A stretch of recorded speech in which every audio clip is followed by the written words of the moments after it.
Come friend, come foe, come one, come all to the What's up, everybody? Welcome to my channel. I'm Sunshinery. Make sure to subscribe. Jokers and fools, queens and kings, they'll take to the stage on. What's up, everybody? Welcome back to my channel. I know it's been a while since we did a podcast episode here, so I wanted to bring you a special episode from Chicks in the Office. This was back from January 22nd of this year, where they had Boston Rob on talking about Traitors, which, if you've missed it, me and my girl Cooch have been covering every episode of the Traitors Season 3 here on my channel. It's under the live tab, and we actually have one more week to go where we will be going over the finale and the reunion all in one this coming Saturday. So make sure to set your notifications to all so you can get notified when I post a new video or go live, which we will be going live, like I said, this Saturday for the finale episode of The Traitors, where we are going to be talking about it all. But Boston Rob did a special Chicks in the Office episode, and I wanted to bring it all to you guys. Now, I love Chicks in the Office podcast.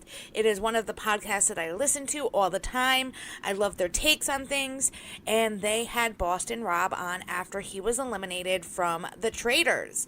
Now, they will be talking with him about everything from the Traitors to where he stands with the people that he eliminated to his time on Survivor and so much more. They also do what they call Pop Corner voicemails, where we will actually get a little bit of Tom Schwartz along with some Taylor Cameron and others as well. I'm excited for Tom Schwartz, of course, because we are a Vanderpump channel here. We are Vanderpump lovers. Even if you're not and you're a Traitor fan, you know all about Mr. Tom Sandoval, who was on the Traitors 3, and I am so happy he finally got eliminated before the finale, because I did not want him making it to the finale. And I'm sorry if I ruined that for any of you guys that have not seen the latest episode. I am so sorry, but I've been waiting for this day to happen. Literally. But anyways, let's get into the Chicks in the Office episode on January 22nd, where Boston Rob talks Ruthless Traitor moves, and they also go over Justin Bieber unfollowing Haley.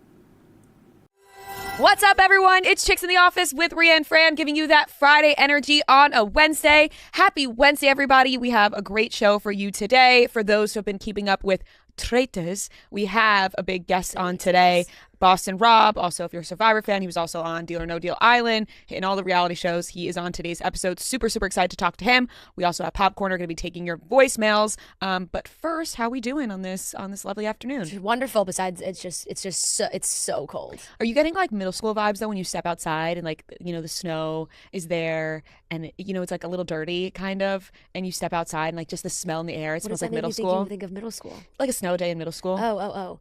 Maybe if we didn't if we could have stayed home. Or just like you should have had a snow day, but you're getting in the car to go to school. Yeah. You know what I mean? Yes. Like yesterday felt like a half day because no one was in the office, and it was just us, and it was snowing. It's just, I mean, the snow is just, it's fun in the moment. Like I like when it's actually actively snowing, in the city, but like the day after, not fun, because half like the buildings take control of their sidewalks and like half don't. So like it's a dangerous walk to work for me, where I'm like, if I take one false step and I'm slipping on the ice on the sidewalk, because it is so cold and people don't ice like this. Some buildings don't ice their sidewalks. They just let it a layer of ice just freeze on top of the sidewalks. So that's I pack different shoes to walk to work in. That's fair. To change into, because it's cold. But it's like I see the temperature here and I'm like, oh my God, it's cold. But then I see like how it's been recently in Chicago, or like Joe's mom's in Minneapolis right now. -1. Oh my God. Real feel -32. Jeez. I'm like, I just imagine you take one step outside, you're frozen solid. Your body just like stops it's like in there. like you know in isn't it Day After Tomorrow? Oh, or yeah. when Yeah, when you like when they Yeah. like, just completely freeze. Yeah. That's what I'm Yeah. envisioning, like at that temperature. That would make me want to never ever step outside. Like, I know. you don't want to leave your home when it's this cold. But No, yeah, you it really don't. It is, which has been conducive for a lot of like inside TV time. Mm-hmm. That's true. A lot of TV time, a lot of coziness, like cozy food. It's around that time of the year for that. I was just about to say there's nothing better than like it's really cold outside, but your apartment's nice and warm, and then I was going to stop myself from saying it.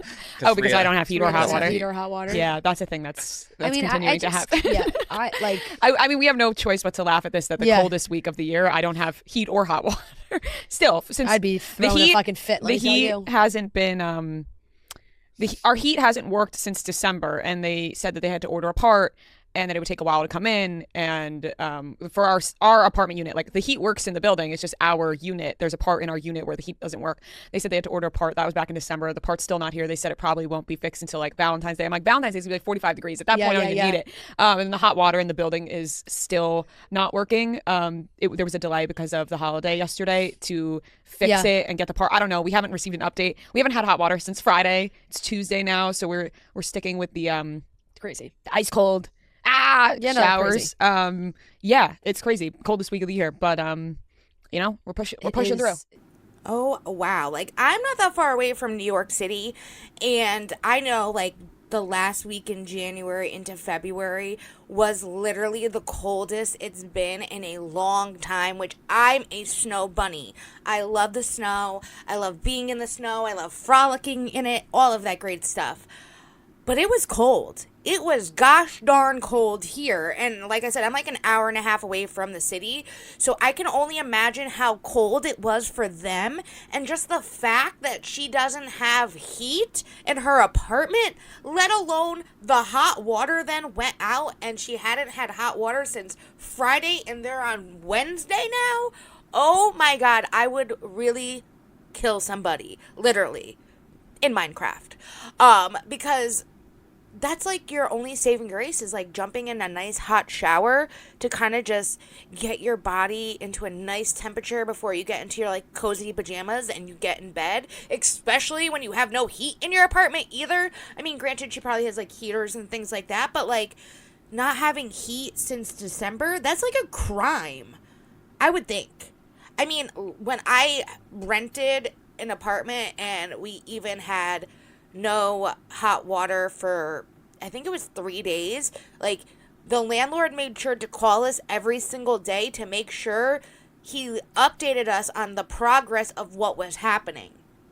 And I'm not saying that he was the greatest either, because we had like 10 minutes of hot water at most, because he kept the temperature on the hot water tank down so low that like I had to take the quickest showers of my life until finally, after a year and a half of living there, I complained enough, because I had been complaining since literally the day that we moved in.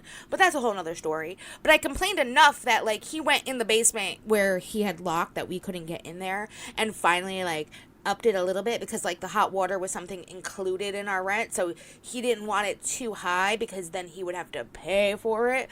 Well, it was like, oh wow, I got 5 extra minutes in the shower, and I had long hair. I still have long hair, but like it was not worth 10 minutes. Taking a whole shower is not fun. So granted, that was not the funnest time of my life. I can say now I love taking hour-long hot showers here, and it is the best feeling ever. So I cannot imagine her just not having heat, let alone hot water, and just not being warm when you want to be warm. And like, listen, I love the cold, like I said, but like I also know that like it's easier to get warm and layer up than it is to like you being hot and like not having layers to take off, kind of a thing. So, but anyways, let's get back to the episode. It is. It's making me also. I've had so much soup. I've done nothing, but I think I've had a soup like every day for the last week. Various meals. It's the time for soup. It really is. It really is. Nothing tastes better than a nice soup on a cold day. Yes. I made chili last night. I sent it to you because you're a big chili fan. I actually ordered chili after you sent me the picture of the chili. Oh, I was going to bring in leftover chili for you today. And then you didn't? I wanted to eat it tonight for myself. I only had one little Tupperware left. And then I was like, No, that's so fun. I was like, you know I what? ordered chili. I was like, I want to have this tonight. I'm going to make sloppy joes with it. With the Yum, leftover chili. I'm yum. going to make some sloppy joes. Sloppy joes as a kid was something I was like embarrassed to admit that I ate. Like I ate a lot of meatloaf as a kid, a lot of sloppy joes. Like these Yeah. are the kind of meals my parents would make. But you like don't go to school bragging about sloppy Yeah. joes. No. You know what I mean? Why? No, it's just a thing. I know I had Hannah sloppy G. joes. Hannah G has talked about this a lot too online. Like we have bonded about Yeah. this in real Is it life. because of the name? I think it's just the name of it. I don't even know. Yeah. It's just a thing as a kid. You get like embarrassed about the stupidest things as a kid. Yeah, that is true. I'm kind of an outlier on the whole sloppy Joe thing because I don't know if it's like a regional thing or a North Jersey thing. I'm gonna need my North Jersey people to rise up with me on this one. But like, we called sloppy Joes were like different types of sandwiches. Like you're like a sloppy Joe, you're thinking of like chili, Yes. like the ground beef, like so on a roll. Mm-hmm. When growing up for me, like a sloppy Joe was like a meat, coleslaw, Russian dressing, Yes. Swiss cheese on a sandwich. Like a turkey sloppy Joe is like my go-to. I fucking learned love that. a turkey sloppy Joe. I learned that from the Milburn Deli Yes, in Jersey. yes. They call sloppy Joe something different. I've had that. It's Which is delicious. why it's like, and then I'll tell people like, oh, I'm gonna get a sloppy Joe, and they're like, a sloppy Joe, And like, see, that's the reaction to a sloppy 100%. Joe. And I'm like, oh no, like a turkey and coleslaw with Russian dressing and Swiss cheese, Yeah. and they're like, that's not a sloppy Joe. I'm like, where I'm from, that is a sloppy Joe. That's what they do call sloppy joes where you're from. Yeah, it's- Yeah. I know a different sloppy joe with the meat, but that Yeah. is the reaction when you say you're getting a sloppy joe. People are like, a sloppy joe. Yeah. I got no shame in loving a sloppy joe both Right. ways. Both sloppy joes I I love. think sometimes like when you walk into a deli or something, you don't like the first thing on your mind is not like the sloppy Joe, you know. So I think You like wouldn't that's what people order a sloppy Joe at the deli unless it was right. the one you were exactly. ordering. Which is why when I say it, people are like, "What?" right, like, or you're getting ground beef Yeah, yeah. on a hamburger Yeah, roll. yeah, yeah. I totally feel that. No, but I'm yeah. So like a turkey sloppy Joe, the version I'm talking about, it's probably one of my all-time favorite sandwiches. Those rock as well. Those are Yeah. awesome. They're so good. Yeah, a nice piece of rye. Oof. Delicious. You're talking good. about Milburn Deli. Yeah, I mean, Like, yes, I am talking about Miller Deli, but a lot of delis around that area all kind of like do this. I actually went to a spot in Jupiter over the holidays that they had them, and it actually called it a sloppy Joe. Really? And it was like you could choose turkey or roast beef. Wow. Oh my god, it was so fucking good. Well, that's good to know. It's spreading. So fucking It's good. spreading. Yeah. That's So I don't what know. That's like I don't know if I've always had people be like that's not a sloppy Joe, but that for me it is. So Well, for me, that is not what a sloppy Joe is. And I'm not really a turkey or roast beef kind of person, though I love a good sloppy Joe, which for me is like, the sloppy Joe meat with the cheese, maybe a little bit of lettuce if you're feeling a little frisky. But that's really it when I make sloppy Joes. I've never heard the way that they're talking about, which minus, like I said, the turkey or roast beef, I might add a little bit of, I think they said ranch dressing or something like that. I might try that with some rye bread. That sounds good. But no turkey, no roast beef. And I'm not that far away from New Jersey either. Like I said, I'm in Connecticut, so I've never heard of a sloppy Joe made that way. But I will be on the lookout now since this is a thing, and apparently it's spreading, so you never know. It might be in my area, and I just never heard of it before. I want to know, though, have you guys had the version that they are talking about, or do you have like a regular sloppy Joe sandwich where it's like the sloppy Joe meat and some cheese, call it a day kind of a thing? And if so, do you enjoy sloppy Joes? I know, me personally, I love a good sloppy Joe. that's talking. Now food. I'm hungry for a I sloppy know, Joe. I know. Have you ever? This is moving on. Yeah. Have you ever successfully used Find My iPhone? Like have lost something and you used Find My iPhone and have found it? No. My mom. No, but I literally I don't think I've ever like lost my phone. My mom had a very spot on successful use of Find My iPhone that I honestly was impressed with technology yesterday. Yeah. My mom and my aunt and my sister, whatever, they all went to brunch on Sunday. And my mom wore her Apple Watch. Yeah. And at some point, my mom lost her Apple Watch. Took her 2 days to realize that she couldn't find her watch. She's like, wait, I don't know where my Apple Watch went. And my dad's like, well, when's the last time you had it on? She's like, I don't remember. She's like, did you have it on at brunch? I think so. She couldn't remember where this Apple Watch went. And my sister just bought her a new one for Christmas. So the whole house is freaking out now. How can you do this to Nicole? She just bought you a new watch. This whole thing. Everyone's freaking out. They use Find My iPhone to pinpoint this watch, and it gives them the exact address of a house. So now you're thinking to yourself, okay, this watch is at a house. Right. So she must have is a house near where the brunch place was. So she either left it at the brunch place or someone found it on the sidewalk and brought it back to their home. Right. So they drove. Which is just so interesting because it's like strapped to your wrist. Right. It just fell off her wrist Right, somehow. like how- I don't yeah. know. I think maybe she got a little tipsy at Yeah. brunch. The watch falls. Someone finds it, brings it back to their house. My parents get in the car and drive to this person's house Yeah. because, I mean, at that point, that you kind of have to. They knock on the door. No answer. Risky. Very risky. Have to get the watch. Yeah, yeah. Knock Just, on the door risky. again. Strangers. It's a stranger's house. But, you know, our parents live in a time where, like, that was normal to do, was Yeah, to knock yeah. on people's houses. Like, you know, because without phones and stuff, everyone just knocked on each other's doors. Yeah. So they just knocked on the door. A woman ends up answering, and my dad's like, oh, my wife lost her watch, da-da-da-da. And she's like, well, what's your phone number? And my dad's like, what? Like, do you know, like, the watch? Yeah, or, right. She's like, well, what's your phone number? My husband found the watch, but we don't have it anymore. And my dad's like, what? Okay, like, here's our phone number. If you Yeah. end up finding this watch, then I guess So let they, us like, know. They had re-gifted. Like, they were like, we don't have it anymore. So then my dad gets been yeah, gifted. my They dad have to call the person they gave it to get it back. yeah, like, oh, we gave it away. My dad gets back into the car, and my mom's like, but wait, Find My iPhone is still saying it's still here. It's Right, at like, the it's- address. it is It's here. inside. Yeah. I know it's here. The call's coming from inside the So house. my dad's like, at first my dad went to the door to knock because, you know, he didn't want my mom to do it. But now he knows it's a woman. So he's like, all right, tell my mom, you go up there. Maybe like she'll be more receiving to you. My mom goes up there and she's like, oh yeah, I have it on the dining room table. And then just gave my mom the watch. And I was like, did they not believe that it was bizarre story from start to finish? No, it was honestly. it was bizarre. like, it was like where? How did your mom get? How did the watch get off your mom's wrist? I think- Where did these people find it? They took it home. The woman just didn't trust your dad. did not trust my dad. Did not trust my dad to give him the watch. Said they found the watch, but they don't have it anymore. Yeah. And then when my mom went to the door, she was like, oh yeah, we have it. She was like, "This man, he doesn't deserve this He doesn't watch." deserve this watch. And then my mom goes up, I lost my watch. Can you please give it back to me? And then they finally give the watch back. But I more so was impressed with how spot on the technology was. That it was like right. I knew this exact yeah, house. Yeah. Yep. They yep. had the watch. My mom has definitely used it before, and it's been pretty accurate. The only times I think people in my family have had to use it as well, and it's been accurate like until that it gets turned off and you know the phone's gone and right. for the watch though I think it is great. It was great. But Or people who track their phones using their watch, which I know is a big thing. as bizarre well. all around though. Bizarre scenario. Yeah. That's just I'm not gonna lie. That story's gonna really sit with me for It a was little bizarre. bit. It was Like, bizarre. it's- When my parents called me to tell me the story, I was like, huh? Your dad just doesn't have that. I mean, Doesn't have the luck. Like I know. And I can't believe she said we don't have it. well, she also said we had it and now we now don't. we don't. Yeah. Weird. I guess maybe she just didn't trust this random man at her door. Yeah, And then yeah. when she saw my cute mom, she was Right. like, okay, Right. fine, here's the watch. Because I guess too, if your dad was like, my wife lost her watch and like wife is nowhere to be seen. Right. You're like, Your wife. your wife, huh? Right. The same way that my dad went up to the door instead of my mom. Yeah, yeah, Right. Because yeah. he didn't want my mom to Right. go up and see who's in the Right. house. Now this was opposite. Now this woman's seeing this random man and is like, well, I'm not giving him the watch. Well, you know, I'm glad that at the end of the day your mom got her watch back. I'm really glad my mom got her watch back too. That's what a It was- yeah.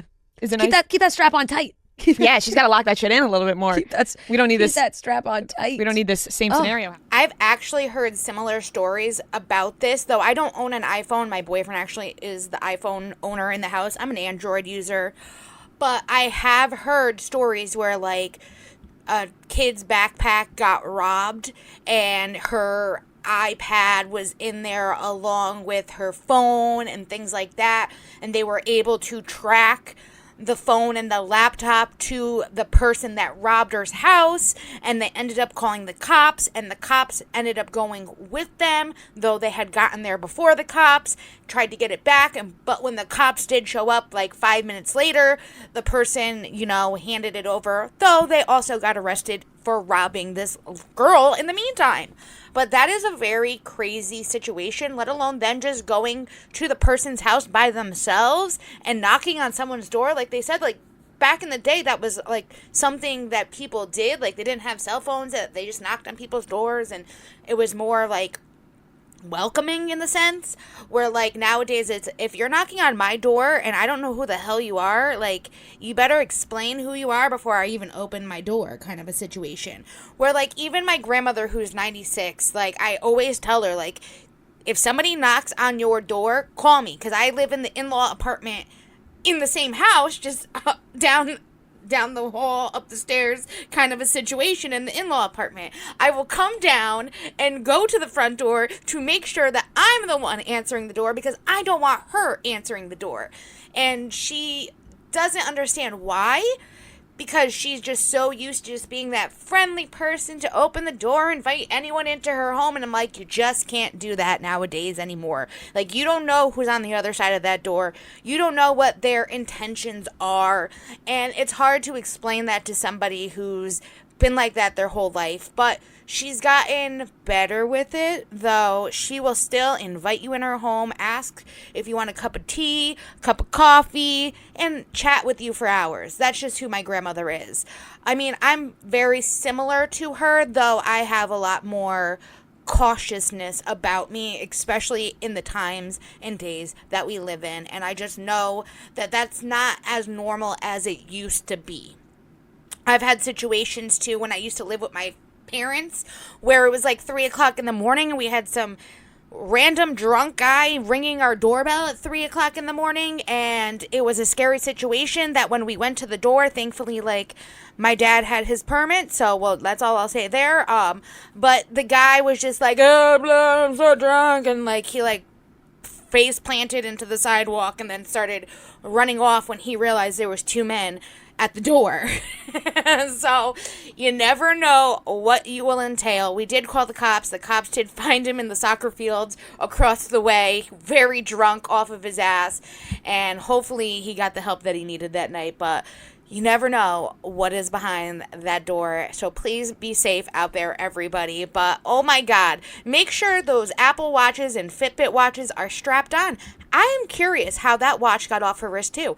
That is like crazy, because I own a Fitbit watch and that thing does not come off for the life of me. So I'm very curious, and I'm just so happy that her mom was able to get her watch back, and it was, you know, a situation that wasn't as bad as it could have ended up happening. No, I really, probably just because I'm absolutely glued to my, like, I know where my phone is at all times. Same. On a night out, I've, like, lost, even, like, on a night out, I think I've lost my wallet, I've lost my purse, but my phone is, my phone phone's is always there. on me. That's why I lost my phone in an Uber once. Ooh. I lost my phone in an Uber once, but was with other people and was able to track it down. Yeah, that's good. Yeah. That's why I'm always hesitant when people have their wallets attached to their phone. Yeah, I know. If you lose one, you lose both. It's just everything. You know what I mean? You lose it all in one. Yep. I always find that to be a little dangerous. I also think it's just like solely visibly, like, kind of, like if you put your phone down on the counter and you're like at the bar, it's like, you have like wallet. 4 credit cards sticking out of the back of your phone. Snatch it right out. Yeah. Snatched. I used to do that. Used to have one like that, but that was like, I mean, that's the college age years when you like didn't want to bring out a purse or like anything because you didn't want to have to lose anything. So it was like, phone, like ID, credit card, boom, in, and like you're on the go, ready to go, ready to face party. the world. You got your phone in your pocket. That's all that matters. Right. Only thing that matters. And not losing a purse anywhere. I'm like trying to think back to my clubbing days, and we did have cell phones. That was during the cell phone time, and the cell phones were a lot smaller than they are nowadays. But I think maybe I carried like a little purse. That way, like, it was either like one that went around me that I can have on me at all times, or just something that like I could leave at the table where like we would have our own kind of booth and things like that at the club. But those were such long ago times for me. Like, oh my God, like 15, 16 years ago. Where has the time gone? But yeah, I can see why people like would want like their cards on their cell phone, though that's not something I would personally do, and I still don't do, and I would never do. My cell phone is my cell phone, and my purse is my purse, and my wallet is my wallet that's in my purse. That's just how it goes. But everyone's different, and I would just suggest that if you are the type of person that keeps your cards on your cell phone, to be prepared. I mean, for me personally, I have the Google Wallet. Like I said, I'm an Android user, so I have the ability to have all my cards on my cell phone as it is. So that way, if I do forget my card is already on my cell phone, and I don't go anywhere without my cell phone. So, you know, it works. I did see something about this. You and Gia talking. You talked about music or TV shows and movies, but did you talk about TV or movies? Like just those two of those? it was a combo, movies and TV together. What would you guys pick, TV or movies? TV. Me too. Like, you mean for streaming? Like just in general for life. Like if you can like, only like watch I TV watch shows or movies. Or TV shows? Yeah. Movies. Really? Yeah. I would go TV. There's a not, lot like- of people out there that are dead Yeah. dead set on movies, and a lot of people are more TV. Yeah. Movies, I would I fall feel like- way more in the category of TV shows. I do too. I watch so many television. Like it's just Movies It are would so be much TV. more rewatchable, like in my mind. Like TV shows, it's like an investment of your time. That's like, Yeah. oh, I want to rewatch The Sopranos. Well, that's so much rewatching. Yeah. And then you're stuck in that. You can't watch like a movie. I'll watch 5 in one day. Like, and they're all different. yeah, but I don't- like the binge. Yeah. I like to be in the world of a television show for a long period of time. Me Like too. the downside of a movie for me is that it is like that. Sure. That's it. I Yeah, agree. also- I don't get as Like, invested in a movie yeah. because it's over so soon. Yeah. That like my interest in the movie doesn't last for long, whereas my interest in a TV show Yeah. lasts for Yeah. way longer. And I'll rewatch a TV. Like I have no problem rewatching Yeah. TV shows because then it's just like a fun investment of time too. Like it's it's like I haven't watched Grey's Anatomy from the beginning in a while. I'm gonna take the next couple months to do that. Right. I don't think in my entire life I've ever rewatched a show in order all the way through. Like, ever. You never went back and rewatched something? I'll go watch random episodes of Entourage, like Sopranos, all that, but like yeah. I've never been like, okay, I'm gonna watch this show again. Wow, interesting. I I've would done it almost many a times. I would put myself in like a category of if there was a contest of who has gone back and rewatched TV shows the most, Yeah. I would throw myself But like into you're watching that. them like in order. Yes, all like way from the through. beginning. Like I mean, the amount of times I've pressed play on season 1, episode 1 of One Tree Hill, and I'll do it for the rest of my life. yeah, there's so many shows like that. I will do it for the rest of my life. Joe's probably watched Entourage start to end like 6 times.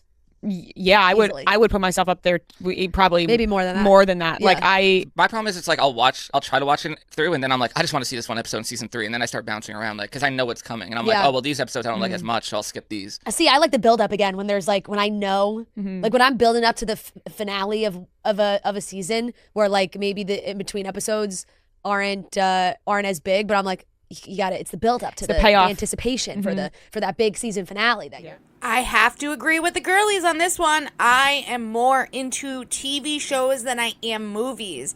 I get more invested into TV shows. I like binge watching them. I like being able to go back and rewatching shows over and over again. You just get more invested where like a movie gets done and over within like an hour to 3 hours tops. And it's over and done with, unless like you have like a couple movies in the series, like Harry Potter series, which I was never a Harry Potter fan until I got older, and now I'm invested into all of the Harry Potter movies. That's something like you can binge watch to then all day if they have a lot of movies in a series.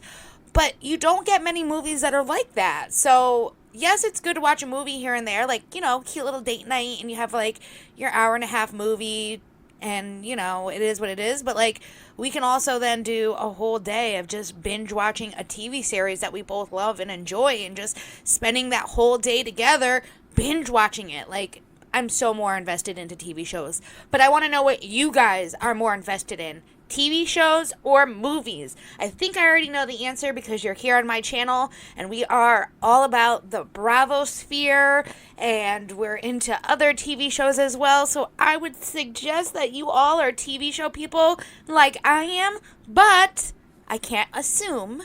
So let me know down below in the comments what you are more into, TV shows or movies. Finale that Yeah. you're, Do you ever that do you're that looking with to watch. albums? Like if you try to listen to like a new album through, and then like on the third song, I'm like, I love this. Like that's my favorite song. So the rest of the album where I'm listening, I'm just like trying to get through it so I can go back and listen to that song. Yeah, there's all For sure. Yeah. Music is so different. Like an album, if like the first 2 songs on the album I don't really like, anytime I press play on the album, I'll just start with the third song, the one that I like the most. You know, like then some of them are just kind of getting forgotten. Like I'm just pressing play at a different part. Right, I'll get hyper fixated on a song on a new album. Yeah. Like Squabble Up for Kendrick's new album. I just kept going back to that one. Then I then forgot to listen to the rest of the songs because I just kept going back to that one. I'm like, okay, well now I missed the rest of the album. Then I eventually get to the rest of the album, but like that one song will just be on replay all day. I'm a big like play a song on repeat for like 3 weeks straight, and then I just never listen to it again. Or you're like, wait, I didn't enjoy it fully that one time I played. I have to play it from the top again, right? Like when you play a song, you're like, wait, I gotta go back. something. Yeah, I was thinking of something else. I gotta go back and focus on the song. Yep. Yeah, that happens all the time. Yep. But no, yeah. So, what was I saying? Onyx Storm Week, very exciting. Yeah, but it is. You want to read it as fast as you can because it's not even like. necessarily spoilers, but if you're somebody that's on TikTok or on Book Talk or whatever, like people start to talk about it, and I'm already like, I got nervous seeing people posting that they went to Target like over the weekend, and some Targets had the book on the shelves early, and people like bought it, which I'm pretty like. I think Target can get in a lot of trouble for that, but oh, you think so? I feel like Target always gets early releases on things. Yeah, but like really, you're not supposed to. Like if it's January 21st, if you're in the store on January 18th and you're walking out with the book, like I think that's.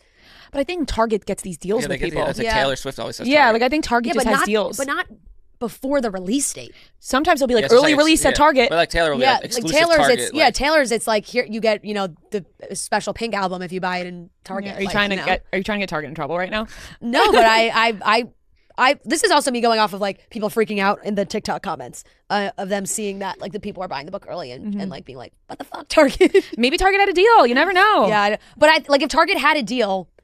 They're advertising that like, hey, you can come buy the book early on January 18th. They'd have a line out the fucking door, people trying to buy the book 3 days before it comes out. Right. You know? Maybe they're tired of the lines lately and they're like, hey, we just don't even want to announce that we have anything early. And yeah, they just a sneaky. The lines at Target drop. are fucking insanity still. Like I don't know was if you gonna shop say, at are Target. there still lines at Target? No, but like, yes. Recently, I've gone to Targets in New York City, and No, the all the Targets in New York shelves are so different. all the shelves are empty. They don't have anything in the No, store. the Targets in New Let me York, tell like you- you can't even. I struggled to even like consider them Targets The because they're lines just not the at same. Target, like the Jersey City Target. The lines at this Target are fucking insane every time I'm in there. Like they're Really? like the self-checkout line is insane. The line to be like to not self-checkout, like they're wrapped around the store a lot. Like Wow. Target still got it. Like let me tell you, and sometimes I walk out of there empty-handed because I'm like, this line is just too long. Like, do I need this that bad? Yeah. You know, you have those moments where like, do I need this that bad? Yep. I just have to go home. See, this is where I differ from them just a little bit. I'm more of a Walmart girly because we have more Walmarts in our vicinity than we actually do Targets. We have one Target compared to like 4 Walmarts that are very close by within a 15-minute time frame at most. Some are even closer than 15 minutes. But the farthest Walmart is 15 minutes away, where like the closest Target is 10 minutes away. So for me, I'm more going to hit up the Walmart. But I will say this, though, that the lines at Walmart have also been freaking outrageous. And it doesn't matter if you are in the self-checkout or if you are in a checkout where people are ringing you out. The last time I went to Walmart, which was only like 2.5, 3 weeks ago at most, we were literally in line for 20 minutes, which, listen, I made friends with my neighbors. I made friends with the guy in front of me, the guy in back of me. We had conversations. It was a good time. But I do not want to spend 20 minutes in a line. Where, like, the other night we went to Stop and Shop because my boyfriend needed to have steak and he wanted a fresh steak. So we went to Stop and Shop, and the self-checkout maybe took 3 minutes, but it was still jam-packed. Like, every register had people on it in the self-checkout. Thankfully, there was nobody in line, but this was also like a Sunday night. You know, who knows? But I want to know what you guys prefer, Target or Walmart. Let me know down below. Yep. You know? Speaking of Target, because that's where I got you all those gummy clusters. I saw that you are on that new flavor, apparently. Well, I did see you post that. I did try the new flavor that you got me. The popsicle one. Yes, because I'm used to the berry, but then there's berry punch flavor. Berry That's punch the berry flavor. That's punch one I one you tried. tried. It was delicious. I mean, it was fantastic. But a lot of Seems like a very similar concept. it was. Very, a lot of very, girls very were DMing punch. me though, and they said the Valentine's Day Nerds gummy clusters are where it's at, and that's Are those coming around even the out yet? corner. Ooh, So is that like a, it's pink. Like a, yeah, I think it's like maybe like a strawberry and something. I'm not really sure, but people are like, that flavor is out of this world. I would still put Very Berry as my number one at this very moment, but I'm excited for Valentine's Day right around the corner to try the flavor. I will put Berry Berry at this very moment. At this very moment, I mean, that's number one. all the stores have all the Valentine's Day stuff out already, so it could be. Could just get it early. You could find these bad boys. Yeah, I'll have to do a taste test and let everybody know what I Yeah. think of that flavor. But Yeah. I'm very excited to try. All right, let's get into the rest of the show. In the pop culture world of things, Justin Bieber, Hailey Bieber, Yeah. we'll talk about that. We're also going to do Pop Corner with some voicemails, and we have Boston Rob on the show, a long time coming, so we'll talk to him all things reality TV and Traitors. So let's get into it. Now, I'm more of a chocolate girly when it comes to candy, though my boyfriend kind of likes the fruitier kind of candy, and he actually just got these Twizzlers that were orange creamsicle flavor, and he loved them. And when I tell you he opened that bag, it smelled like an orange creamsicle so bad that like it kind of smelled good, though I'm not really a Twizzler person, let alone an orange creamsicle person, but it kind of smelled good, and I almost tried one, but he annihilated that bag and he ate the entire thing. So if you like orange creamsicle and you like Twizzlers, I would recommend that. I've never actually tried the nerd clusters, so this might actually be something I need to try. Plus I do like berry flavor, so that might be something I enjoy. Let me know, though, what your favorite candy is down below. Mine, for sure, since I'm a chocolate girly, is the Reese's. Anything Reese's chocolate peanut butter, I will enjoy. So everyone woke up in a tizzy this morning. I even had texts from people. Haley. Yeah. Haley, our wonderful friend. Hailey Bieber, no. Yeah, Haley Bieber. Haley, our wonderful friend and makeup artist. Yeah. She was like, I can't deal with this. Justin Bieber just unfollowed Haley Bieber. And I'm like, what the hell? I'm like, what is going on? He was just posting her 2 days ago. They're in Aspen. They're getting her, Kendall Jenner, Haley. It looks like Justin is filming a music video of some sort. That guy, Rory Kramer, is taking all the pictures of them. I'm like, what could have possibly happened? Side note about that. Do you think he was naked with the bong in those photos? I did. You know? Like, I was like, is he wearing a robe and no clothes? He's been posting more risque photos. No, for sure. He posted For one, sure.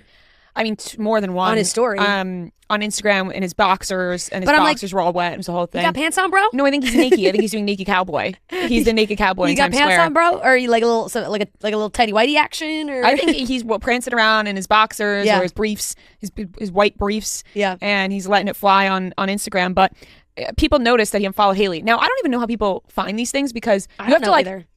Are people checking every second his following, typing in names? Like they must be.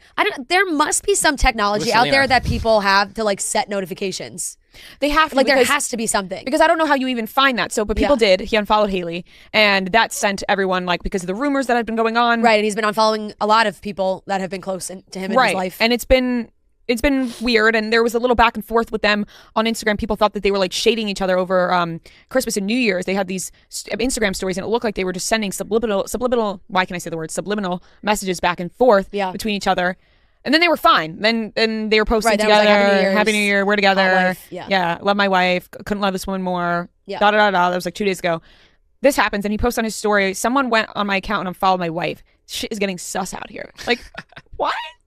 Dude, what are you talking about? I just like have so many unanswered questions when it comes to like his life these days and like his day to day, where like how many people have access to his Instagram account? Like I'm sure there are other people that have access to it. You know, he would know who they are. right? But that's what I'm saying. And one of those people Like, is just going to do that. but maybe he doesn't. Maybe he doesn't. That's what he like. maybe someone Maybe people have gotten access that aren't supposed to get access. Yeah, maybe someone who's part of his PR camp was on his Instagram and they thought it would be a good idea to follow Haley to get people talking. And then that just went a step too far for Justin. And he thought, shit is getting sus out here. Like, the PR is taking it too far. Like, Shit is getting I'm following sus. my wife. Like, I'm glad he addressed it, though, almost immediately because well, I don't want to deal with another day of our Justin and Haley Bieber getting divorced rumors because it's every day when, like, they were literally together yesterday. Like, they were spotted together yesterday. And if you are paying so much attention to them to think that they may be getting divorced, then you know that they're spotted together, like, yesterday. Yeah. You know what I mean? Like, I don't find the argument of like, well, we're not following their every move. Well, you're following them enough to think that they got divorced. So why wouldn't you just see that they were together yesterday? Like, I don't understand. I don't understand Justin Bieber in Whole general. thing's really right now, bizarre. it's bizarre. He's posting naked in the woods, and it seems like he's recording music, which I would be very, very in favor of. Like, whatever's going on right now, I'd love to hear new Justin Bieber music. But A lot of people thought it was a PR thing to get people talking about him. people are for already his new music. they're But I'm already like, he's talking Justin about him. Bieber. He doesn't need He a really PR. no, like, and it's also of all the quote unquote PR stunts to pull to get people interested in what he's doing, unfollowing his wife, I'm sure is like not at the top of the list. No, and I'm like sure- they're like when the publicist calls, is like, hey, here's the options of things you can do to really get the conversation going. 1, unfollow your wife. Like, no, it's just, I don't know what happened. It is bizarre. It is weird. I know we talk about people unfollowing people all the time, and we always say the same thing. Like, it's not super easy to accidentally unfollow someone anymore. Like, there are multiple buttons that need to be pressed. So I just don't. I do not know, because then now this also makes me second guess all the other unfollowings Did he he's done. refollow? Let's see. He did refollow. Oh, it's he refollowed and deleted the story about the whole thing like right away. So weird. Like he had that story up for like 20 minutes, refollowed Haley and deleted the story. I'm not gonna lie, I remember when this happened, and it was very sus when it happened that someone would go on Justin Bieber's account and unfollow his wife, which obviously there are probably PR people and his manager that have access to his Instagram besides him. So it maybe wasn't him that ultimately unfollowed his wife. But as the girl says, like, it's not easy nowadays just to unfollow somebody. Like, there are multiple steps to take to unfollow somebody, especially on Instagram. I know that, like, sometimes my Instagram, especially on my computer, is very weird. Like, where I go to follow somebody and, like, I follow them, but then I go to, like, their next post and it's not following them. So I'll press follow yet again. And I know that's, like, a glitch that's been happening on the computer, but, like, cell phone-wise, there are really no glitches when it comes to my Instagram. If I follow somebody, it stays followed. If I unfollow somebody, it makes sure you want to unfollow this person. And then you say yes. So that is definitely sus. And they have no other information regarding it since it's happened, because this again was in January. I will say though, he has not released any new music since 2021. Yes, he did take some time off to address his health concerns, which he did cancel the remaining of his world tour back in 2022. I know he is doing a lot better than he was in 2022, so I hope that for his sake that he is out there making music again.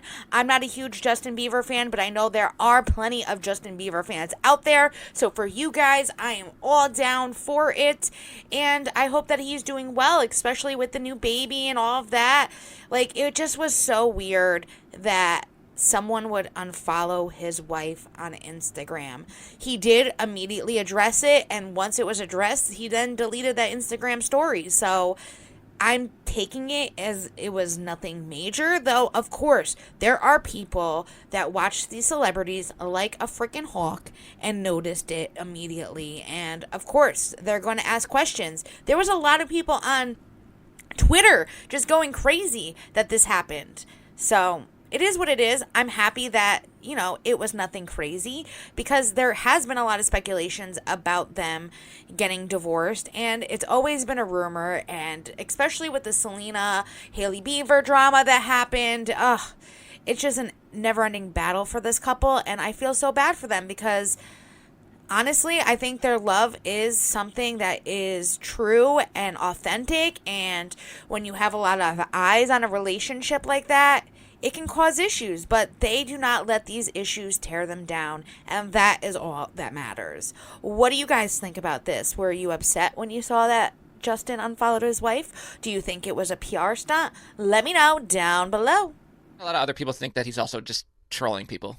Well, I thought that when I read that story, I was like, I think he unfollowed her and then posted that story. Like, I was like, did he just unfollow her and then?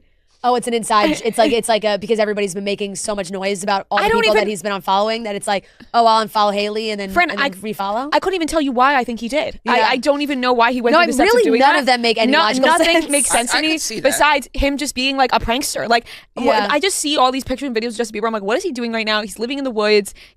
Not really in the woods. I'm sure they're living in a beautiful house that's located near the woods. He does love a good joke. Yeah, he's like a prankster guy. So like he was like, hey, how funny would it be if I unfollowed you and watch everyone spiral? Right, and then he's like, shit's getting sus out here. Like, I bet he's cracking up at home. Like, should we put that on a shirt? Honestly, that's probably the most sus out here. That's probably the most like acceptable explanation.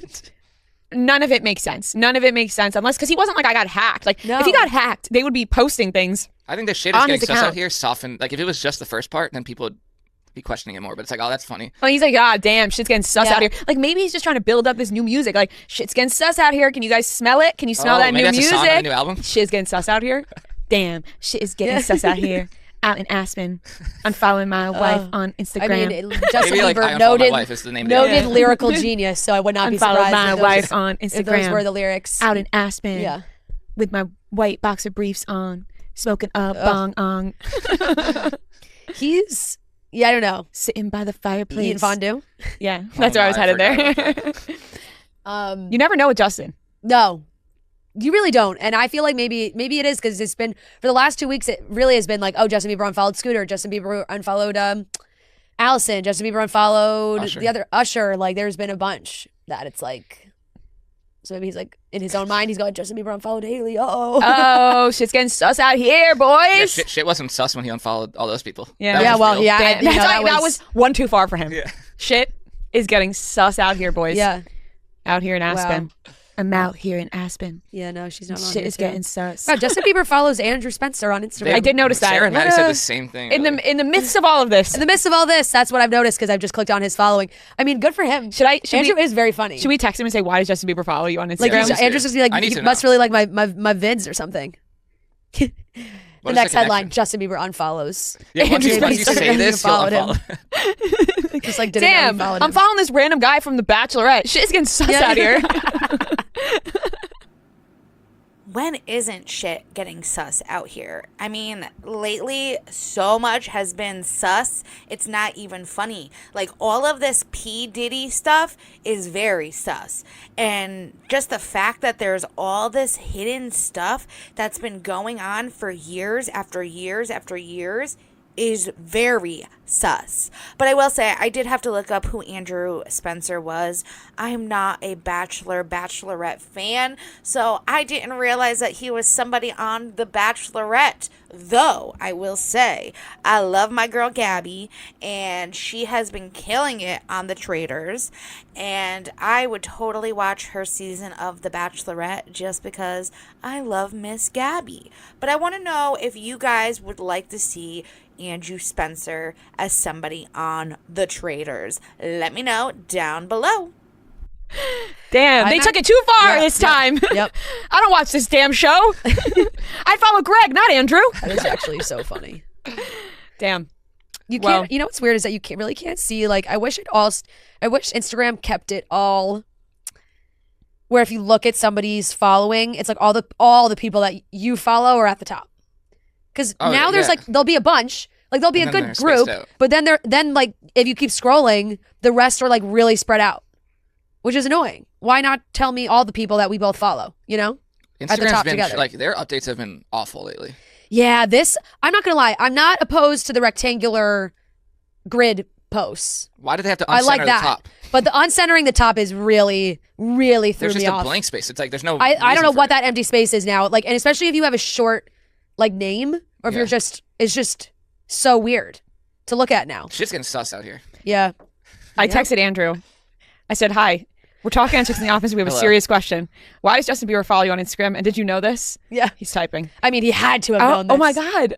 I don't know if I can. I think I could say it. I think I said we're talking on Chicks in the Office. Yeah. He said, ha ha ha ha. Yeah, I know this. He reached out to me after the show. Dope guy. Oh my God. Wow. That's so funny. Wow. Wait, I actually think Andrew may have talked about this before. But because you know there was definitely a time where, like, I think Justin and Haley were watching a lot of The Bachelor and The Bachelorette. Crazy. Like, I think Haley watched it and therefore Justin watched it. Wait, that's awesome. That's That is so crazy. sick. Also, that's like a nonchalant response from Andrew. Like, yeah, dope guy. Yeah, dope guy. We go way back. It's Justin Bieber. He's fucking sick. Yeah, we go way back. No, wait, that is. I would tell everybody that. No, That'd be so like would I'd start my first thing. And we did know. Oh, wait. He said, yeah. He was like, you were mine and my wife's favorite, and like to keep my head up. Oh, that's so nice. Oh, Justin. Wow, that is really nice. Now That I is feel nice. bad that I was making fun of the fact that he may have been watching. I knew Haley and Kendall watched, but because they had posted about it. I'm acting like they're my good friend that I know they watch the show. They just would post about it. I'm just picturing That's him watching The Bachelor. that's way cooler than Justin Bieber following me on Twitter. Way cooler. Does he still follow you on Twitter? Yeah. Twitter's, yeah, he follows Yeah, a lot but of it's like people on in Twitter. early on in his career, that was like a thing. Like, that shows how early on I was a believer, because like early on when he didn't have a big following, they would like follow back all the accounts, like tweet back him. Like, Justin Bieber follows 270,000 people on Twitter. Oh, Crazy. that's insane. So 270,000 versus like 150 on Instagram. 270,000 has 109 million followers on Twitter. That's insane. Imagine That's a opening up lot his for feed. Twitter. That is. That's a lot for Twitter. That is a lot. Well, Twitter used to be like, you know. Yeah. He got in early, like on Twitter. Yeah, he joined March 2009. Justin Bieber. Yeah, that's like when he's popping off. That was, and let me tell you, that is when I was tweeting at him You nonstop. were one less lonely girl. March 2009. I was a freshman in high school. So, yeah. Damn, So goes way back. I was spending a lot of time tweeting at Justin Bieber. Well, at you that and point. Andrew Spencer. About that point in my life, yeah. Both followed by Justin Bieber. Yeah, on different platforms, but That's okay. We don't have to note that. You're both followed by Justin Bieber. We don't have And to. Andrew was on the show. He's probably like, oh, look at this. Like Bieber's watching his stories like of him at the live show. Oh, well, Andrew ate it up in Detroit at that live show. True. Yeah. Wow, that was a cool entrance you guys had on stage. Wow, what event was that? That looked really cool. Can I be a guest at that?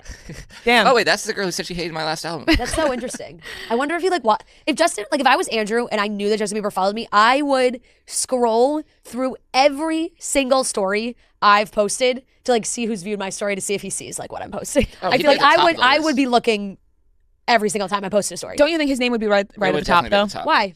Because I think I just feel like that's how it's worked. I feel like. I don't think that's how it works. For me, when I look at my stories, a lot of the times it's like the people that Like have a lot verified. of followers. Really?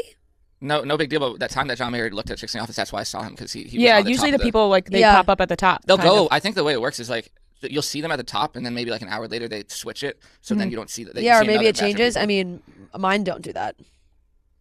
I feel that's Not a hard that I name really to miss. have, That's like, a hard a- name to miss. Well, I guess you guys have a lot of followers, but No, I'm just saying like I've gone through mine where I've scrolled and I've seen people with more like the names at the top have no correlation to like most highest Really? followers. but they're all Yeah. people. The people at the top are the people that you follow too, right? Because I don't. No. Oh, really? Oh, For me, that's same. how it is. No. A lot of times it's like people I follow or It's all people I follow, and then and then jumps it goes off. into the Oh yeah. no, mine's totally random. Really? weird. Yep. Wow, that's crazy. That's weird. Yeah, mine is usually like people I follow or like people with like a lot of Yeah. followers. It'll pop to the top and then it'll. Nope. I see like a cut like they're like the first She sees Trent when she. the first few Trent are, is always honestly. always I the always first. see Trent. the first few are people that I follow. But if I scroll, like I follow this person. Huh. They're I would like love they're if mixed. she They're just saw mixed Justin in. Bieber, like, right Yeah, now. all of a sudden Justin Bieber, you just keep scrolling. Oh and wait, just- he's at the bottom. yeah. Yeah. Justin Bieber's in there. No, but yeah, they're mixed in different parts. Interesting. Yeah. Well, that'll be the next question, Andrew. I don't want Interesting. to bombard him with Kind of Justin cool Bieber for Andrew questions to right be now. like, while Bieber's doing this massive following, like Usher's out, like Haley's out. He's still like he's gonna be down to like 200. It's just Andrew Spencer. Andrew's still in there. He's still making the cut. Yeah. Props to Andrew. Andrew is hilarious, so I can see He why is. Justin followed him. He is. All right, folks. Now I'm to be honest, I don't look at that much. And now that I'm looking and like the first 5 people are people that I follow, and I'm like, are you the only people that I follow that have watched this story? That can't be possible. No, I think that there's no rhyme or reason to why Yeah. to Instagram's know what I'm filtering saying? of Like, I things think like that. sometimes- They do circle it out. Yeah, it yeah, changes yeah. a lot. It just changed, but that's what I'm saying. Like, there's no way only. Does my name pop up a 4 lot for people. you? I don't look like often enough. I really had no clue what the hell they were talking about. Like, you being able to see who's viewed your stories before on Instagram. Maybe I'm just not that into Instagram as I thought I was. Like, I don't really post a lot on Instagram, and I don't really post a lot of stories on Instagram, though I do watch a lot of reels and look at posts and look at people's stories, and I'm always on Instagram looking. I've never noticed that people that view your stories come up like that you can see who's viewed it. Like, I know that's very possible on TikTok. If people have viewed your TikTok before, you can see who has viewed it if they like have that setting on. But even that, I don't even pay attention to that. So maybe I'm just getting to that point where like I'm getting to that old age. Never thought I would say that, but like, I don't really pay attention to that. Do I look at Instagram every day? You bet your ass I do. Do I look at TikTok every day? Maybe not. TikTok is maybe like a twice a week thing for me. It depends. Like, if I see that someone is live on TikTok that I am following, that I have my alerts on, and I see that they're live, I will click on it. But it's not very often. I don't know. Maybe I'm just a YouTuber and I love my YouTube. Because I'll tell you this, I know everything that's going on my YouTube and then some. I know who's doing what live and who's over here doing this live. I know my YouTube stuff. But not so much with the IG, not so much with the TikTok. Twitter, I mean, I'm on X. It's X now. I'm on X every now and then. I've actually been on Twitter since 2009 as well. But I was not in high school. I was in my last year of college. So that tells you a lot of my time frame. And when I joined Twitter back in the day, I didn't use it like I use it currently. And even currently, I don't even use it that often. But I definitely use it a lot more than I did back in 2009. But anyways, what is your favorite social media platform? Is it YouTube? Is it TikTok? Is it Instagram? What is something that if they got rid of it tomorrow that you might possibly die without it? For me, it would be YouTube. Like often enough where I would. But yeah, I think so.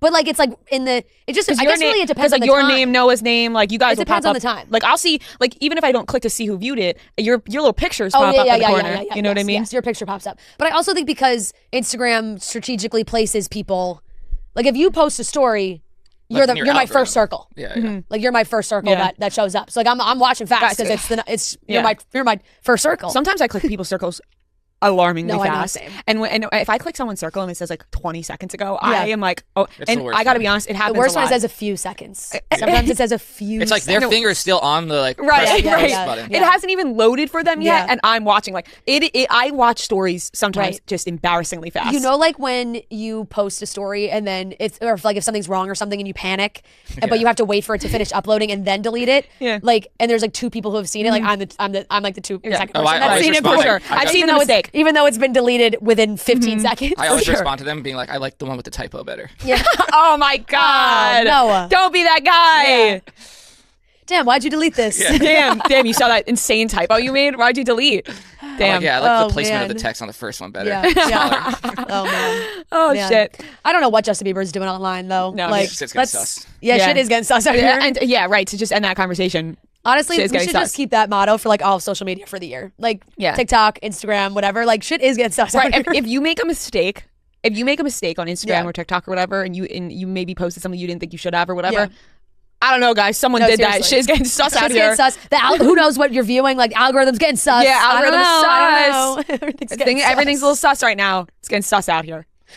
Oh man. Well, Justin, that long nightmare is over. Justin did refollow her, so Yeah. all's good. Thank All's God. good. Thank but God. maybe Justin change your passwords for sure. I'll totally have to remember that one.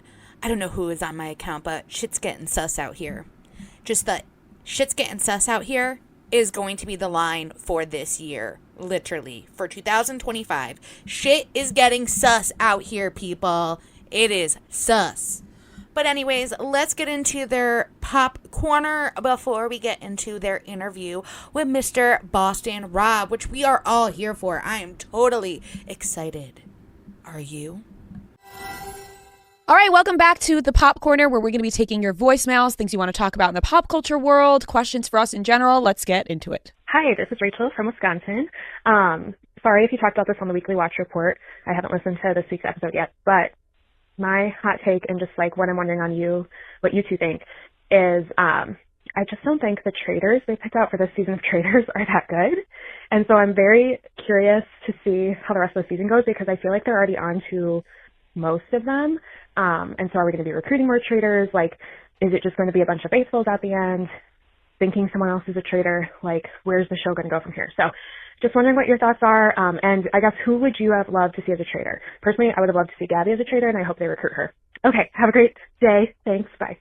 I think they're definitely going to recruit some others. I think they're like maybe early on it wasn't the right, not that it wasn't the right picks, but like they're getting mixed up fast. So if they do start taking out traitors, I think there's a possibility of definitely somebody being recruited.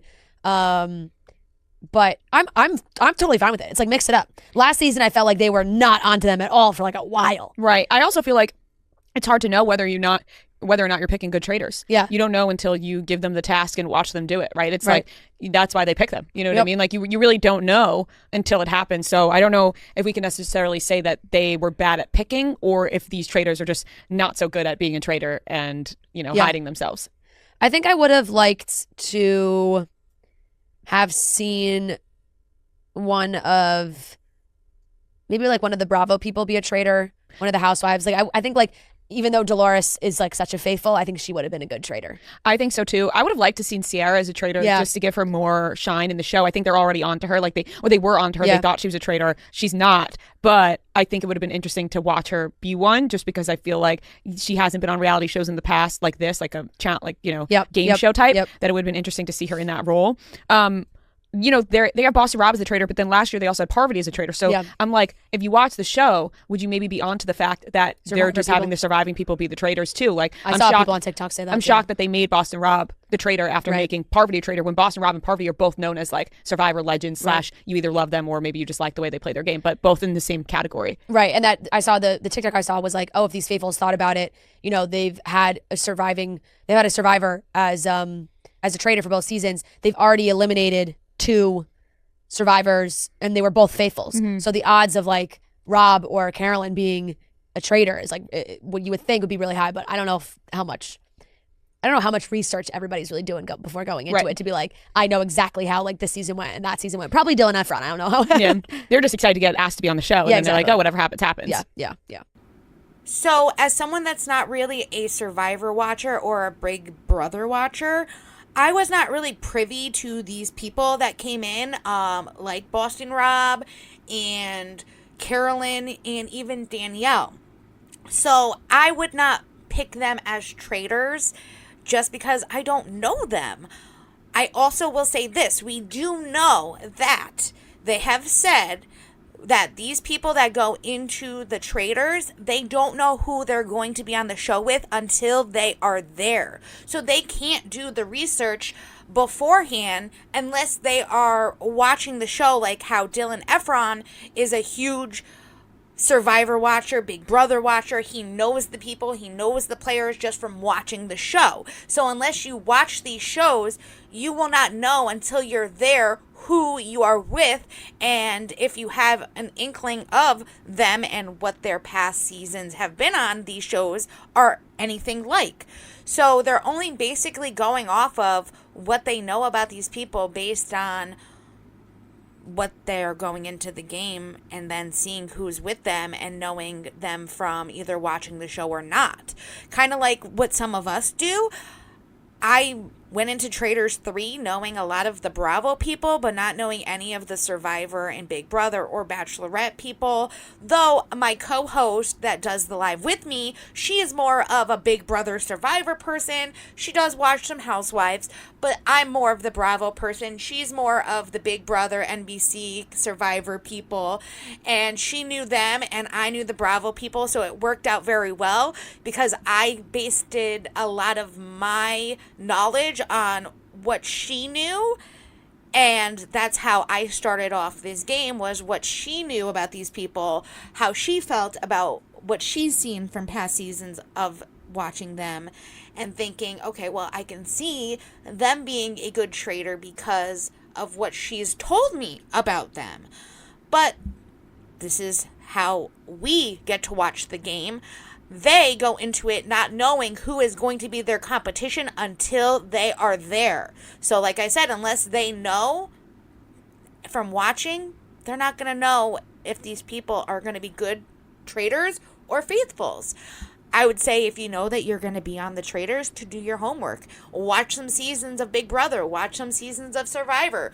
If you're a Survivor Big Brother, watch some seasons of Bravo, Real Housewives, things like that. So you can have an idea of maybe who will be there with you.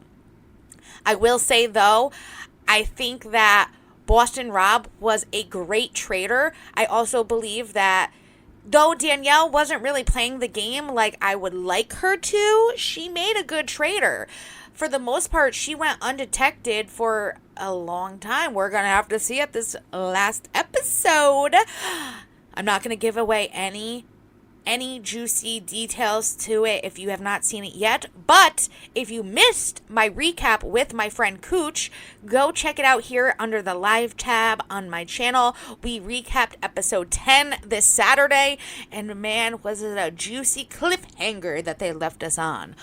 I would have liked, though, to see either Gabby, Dolores, or Dylan be a traitor. Now, I did not know much about Gabby until starting to watch it. I think that if they had recruited her, that would have been cool.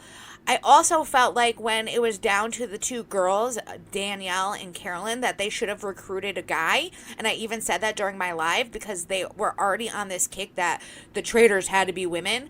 That if they actually recruited like Dylan or Ivor, that they would have gotten at least another guy on their side to be able to change that theory out there maybe for people that were thinking that, which were mainly the guys at that point, though maybe some of the women were thinking that too. It was mainly the guys that had that theory in their head. But I want to know what you guys think. Who would you have liked to seen as a traitor that was a faithful? Let me know down below. It's a quick one, but a funny one. Bagels should never be toasted. Never be toasted. That's it. He came in with a strong take.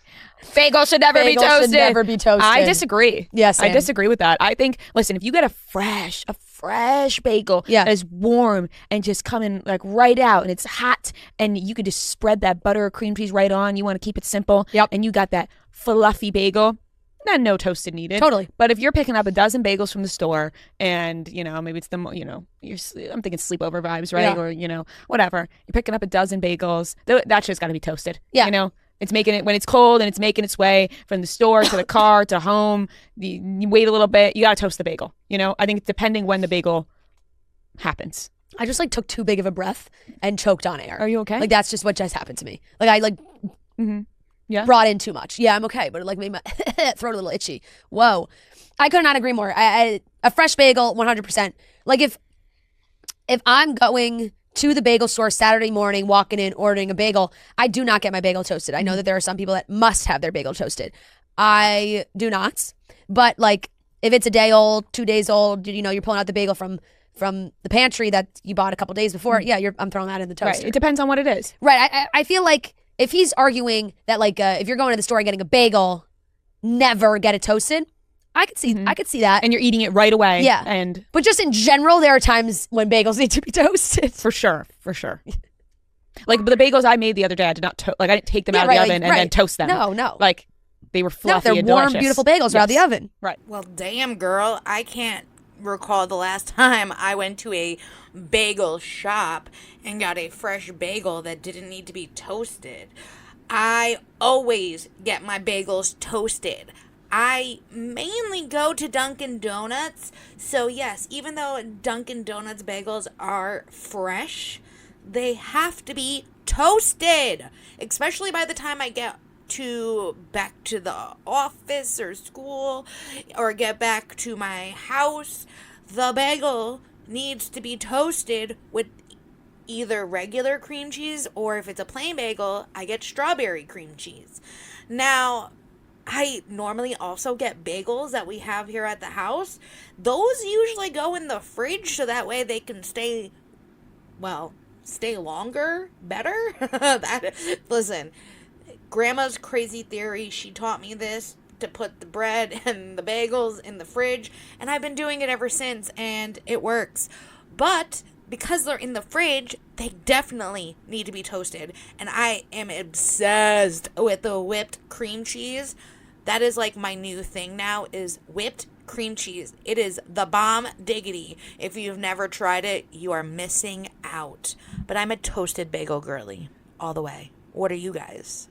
Hey, Rhea and Fran, love the show. This is Sarah from Ohio. My hot pop culture take is that I hate Chaperone. I know that's kind of, some people have said that she's been annoying recently, but I really just don't like her whole vibe with not wanting attention and yelling at paparazzi and things like that, when literally her entire persona is just begging for attention with the crazy makeups and the outfits and how she performs and all of that, and then to turn around and say I don't want attention, I want my privacy. You're literally a celebrity. Sure, there needs to be a limit on it, but I just don't like the whole vibe that she's putting out into the world when she's kind of an attention seeker with everything else she does.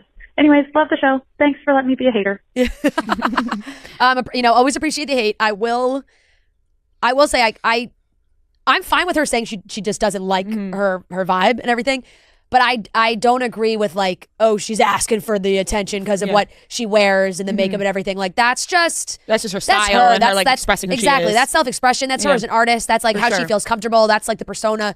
That's like her stage persona. Like everything that she does. I don't think you're doing that in this with the mindset of like, let me just do the most outrageous thing to like get the most attention from people. Like I think how she is. Yeah, I agree with you. I think she created Chaperone as like a persona, right? You know? And I think that everything, makeup, all that is just like you said, a form of self-expression. Like I totally agree with all that. I don't need to repeat you word for word, but I agree exactly with what you said. That was my exact thought. I think she can find her annoying. Yeah, I think she can be an acquired taste for some in the way that people do find it annoying that it seems like there's a problem with everything. You know what I mean? I totally find it reasonable for there to be a problem with some of the things that she has brought attention to, being disrespected on a red carpet or, just in general, like people can get really out of hand, stalking threats, all of that stuff can get really out of hand. And there's no problem like speaking up about that. But on the other side of it, there are like other little things that you're just like, okay, now like these things feel like nitpicky situations. So I could see people getting annoyed about that. I agree. Sure, there's plenty of times where interviews or whatnot, you're like, oh, you don't agree with everything that she says. I love the music, so that's for sure. That's what pulls me back in all the time. But I think it's just really hard for anybody that finds such immense amount of fame like so quickly, and she feels very strongly about like her personal freedoms and personal space, and when that like gets violated, she's spoken out about it. So I don't really have any issue with that. But I know like people get bothered by when there's the comments about fame, and you're like, oh, you're now you're famous. What are you complaining for? You're famous. Like, blah, blah, blah, all those things. So, but there are some things that come with it that she can not love while also loving to express herself with music and everything. For sure. Well, speaking of Chappelle Roan, she actually duetted with Elton John at an intimate Oscars after party last night. And I am going to read a little article from MSN that says, at 21, the pop sensation had a divine experience at a hallowed gay bar, The Abbey, which went on to inspire her joyous hit song, Pink Pony Club. 6 years later, Roan performed the tune with Elton John just a block away at West Hollywood Park, where the music legend hosted his annual Oscars after party.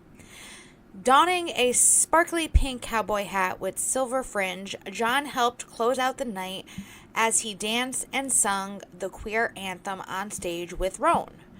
You have sacrificed so much for the queer community, and you made it so I can be the artist I can be, Roan said, as she told him before the performance, "Thank you so much."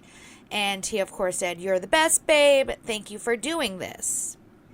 Now, it was a shockingly intimate show for Roan, who is 27, whose popularity has exploded within the past year. Although she now plays pretty much festival crowds of nearly 100,000 people, Sunday's headlining set found the Grammy-winning performer for just a few hundred partygoers in a white and gold tent, which, you will not believe it, was in a dog park behind the Abbey. She was dressed in a ruffled white shirt and a black vest, and she ran through nearly a dozen of her beloved songs, including My Kink is Karma, Naked in Manhattan, Casual, and Good Luck Babe. She also introduced Hot to Go, which was its own delightful accompanied dance. And she also said, "I'm going to teach you guys a dance.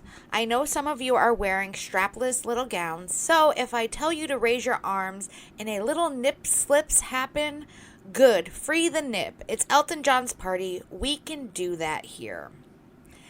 At times, she lightly choyed the stuffy crowd of tuxedo Chad guests, mainly of whom watched the show through their smartphones and refused to move to the music. And she then said, "There's a very strange row of people in the back, all wearing the same thing, all of them looking like this." And she pointed to a dead-eyed expression to a guy in the back. "Honey, welcome. I invite you to let loose, baby. Oscars are over. Let's have some fun." She then sang a song that was one of her favorites of all time, she says. She says, I think it's maybe the best song of all. I dedicate this to my parents. They're here tonight. Mom and Dad wave. I dedicate this song to them because they introduced me to Elton John, and I would not even be here today if it were not for them and, of course, you, Elton.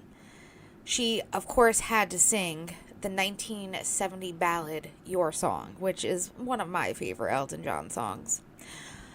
Afterwards, the Midwest princess admitted that it was scary to sing in front of the person who wrote it, but that didn't deter RHONY later on when she brought Elton on stage for a soaring duet of his 1974 anthem, Don't Let the Sun Go Down on Me, which, of course, the piano man handled the keys as she looked on fondly.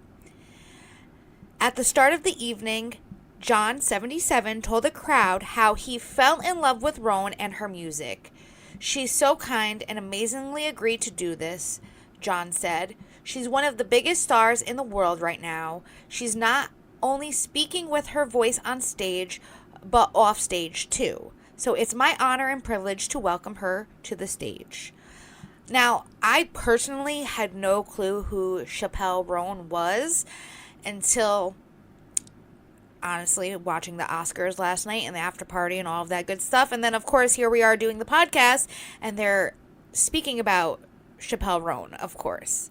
Now, any celebrity that doesn't like the attention, but they do things for attention, sometimes I have to say most of them do things because they know it's going to garnish attention, though they might not like the attention. The attention is what brings them to the spotlight for people to then know who they are and to make their voice heard and their name put out there. So though she might not like the attention, she definitely does things for attention. So I can't agree with that caller and not really agree with the girls here on this one. But I wanted to give you a little bit of good news on Chappelle Roan and up-to-date news too, of course. Hi, Queens. Noah, that includes you. This is Maria from Philly. I am calling in with my hot take that everyone after Hannah Brown's season of The Bachelorette said that she blew it with Tyler Cameron, she screwed up, she should have picked him, blah, blah, blah. My hot take is that she dodged a bullet by not ending up with him. Wow. You can fill in the rest. Love you guys. Bye. Wow, Tyler. Sorry, pal. Yeah, that just took a ricochet shot. Not even a ricochet. That was a direct shot at Tyler there. It was a direct shot at Tyler. Here's the thing. You can't argue that Tyler was not the better choice over Jed. Like, you know what I'm saying? Tyler was absolutely the better choice. You know? Even like Nat. Tyler was the better choice. If we're going to talk between Jed and Pilot Pete, Tyler was definitely the correct choice out of those guys. Now, do I think Tyler and Hannah Brown ended up in the spots where they're supposed to be right now? Yes. I think that if they were going to make it work, they would have made it work when they like sort of rekindled their thing in COVID and it didn't end up happening. Like, I just think those two weren't meant to be together, and I think it's very clear because they didn't make it work. Hannah is engaged and very happy with her man. Tyler is with Tate, his lovely girlfriend. They seem very happy. So I think, they both ended up where they should be. But to come to Tyler's defense, it's like, you're putting him up against Jed and Pilot Pete. So he was the better option between those two. And and look, like, if she did pick him, I do not think they would have lasted, because I think they just wanted. I don't think so either. I think they wanted like different things, different life. Like, I think Tyler had his party boy days and all those things, but now he's come back to like really wanting to be in Florida and like building houses and like doing everything that he's doing down there. And eventually, I don't know if like Hannah would have been like, yeah, that's the lifestyle I want. For sure. You know what's so weird? I actually saw a picture this morning that really reminded me. It was a picture from that time period where Tyler and I were out together a lot. And I was like, wow, what a weird time. Yeah. Like, my thoughts were, what an odd time that was. Yep. I mean, there was. Oh, the stories to tell. There were some major NYC little, nights out and whatnot. There's one. He's living here for a while. So. We spent a lot of time going out, and that was a weird time. It was fun though. It was a lot of fun, but it's just crazy to think about. Like, that was just such a different period of time. Yeah, totally, 100%. And so for Hannah and Tyler were just never in the cards, I don't think. No. My God, we can't be insulting Tyler like that. He dodged a bullet. Yeah. Hey, maybe he shouldn't have gotten ice cream without Tate. Right, no, But- for sure. but- My he popped into my parents' store a couple weeks ago, and he told me that my mom yelled at him for that. Good. I'm glad. He deserved to be yelled at over that. Yeah. Yep. So, all right, we'll do another one. Well, clearly I don't really have much to say about Tyler Cameron and his Bachelorette series because I don't watch The Bachelorette. I do know that him and his girlfriend moved in together in September of last year, and they're very happy together, and that's all really that matters. But did you guys notice the tag on her shoe? That really was bothering me the entire time. Maybe she forgot to take it off. Maybe she's one of those girlies that likes to keep the tags on the bottom of their shoes. I don't know, but that was just something that irritated me the entire time they were talking and they showed it.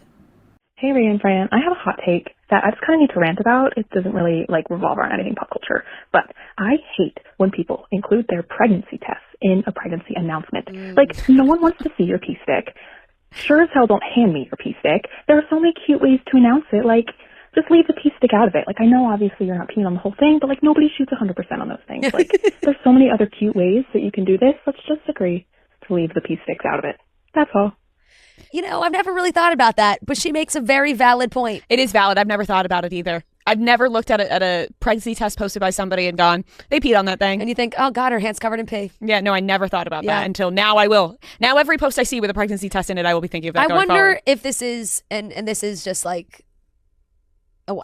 question of how it works, where it's if you get a pregnancy test, can you just really disinfect that bad boy afterwards, and the results will still be what the results are? It'll still be, nothing will change from the screen or whatever. I have no idea. I don't know That's either. another question that we're not too familiar with. I don't know either. Somebody out there will give us the answer. Yeah, I've never taken a pregnancy test in my life. Really? Isn't that crazy? That is crazy. Yeah, even a scare. I was like this.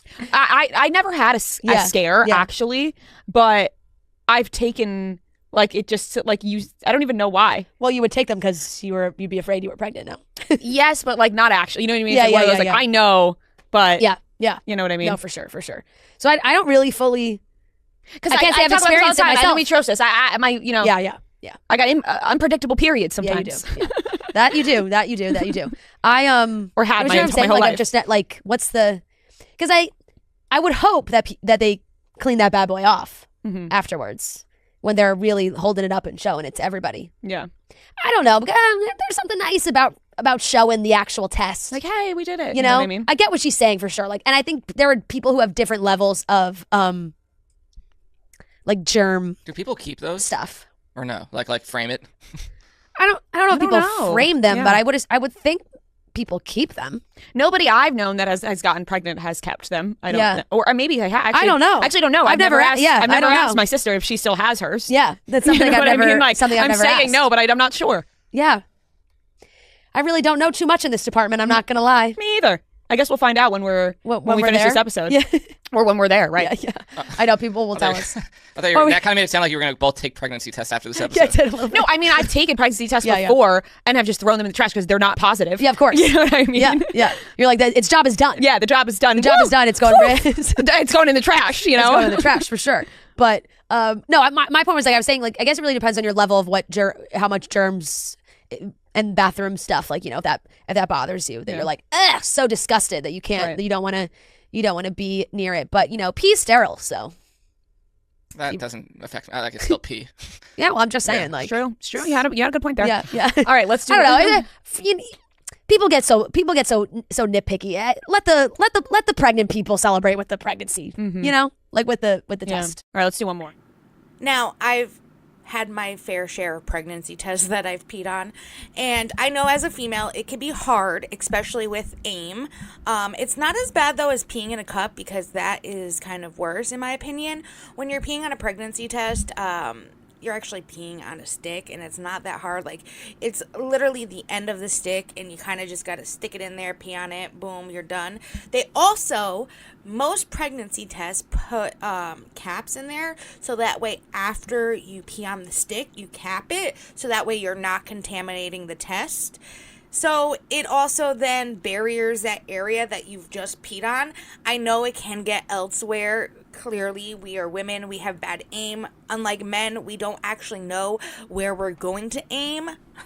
Men, try harder. That's all I'm going to say there. But I don't find it very cringe that people post their pregnancy tests online for people to see. If that's what they want to do to announce that they're pregnant, that is up to them. It might not something I do personally, but I don't care if other people do it. I don't find it very cringe like the caller did, but I want to know what you guys think. Do you think it's cringe to post a pregnancy test that literally you just peed on to the whole world to see? Let me know. Hey, Rio fan and Noah. Big fan. Love you guys. My hot take is that I want to see more Tom Schwartz. When I saw him on the preview for Summer House coming up, I was like, yes. Put Tom Schwartz in there. I think Tom Schwartz should be in more shows. Oh, MTV The Challenge, we need a ringer for some comedic relief. Tom Schwartz. Oh, on the Traitors to use as a sacrificial lamb. Tom Schwartz. Oh, the Real Housewives of Potomac are fighting. Tom Schwartz should be their server. I think he's the best comedic relief we found to Tom all Schwartz shows, and I want to see him in more things. Thanks so much. Bye. I love it. Tom Schwartz does provide great comedic relief because he's just Schwartz. Like he's just, he's just aloof. Like people, the other cast members all joke like they can't stay mad at him for that long. Like he's just Schwartz. Even though Schwartz He'd be kind of funny on the Traitors. He would be, but there's so many shitty moments, right? Oh, yeah. There's so many moments of him absolutely treating Katie like such garbage and treating people like such garbage. But for some reason, people just come back around on him. Like, there's a lot of excuses made for him. Like, oh, he's just a lovable idiot. It's like, well, his best friend is Tom Sandoval. Yeah. You know what I mean? Like, but even like, it seems like Katie forgives him too. So it seems like he's just that kind of guy that people just end up forgiving.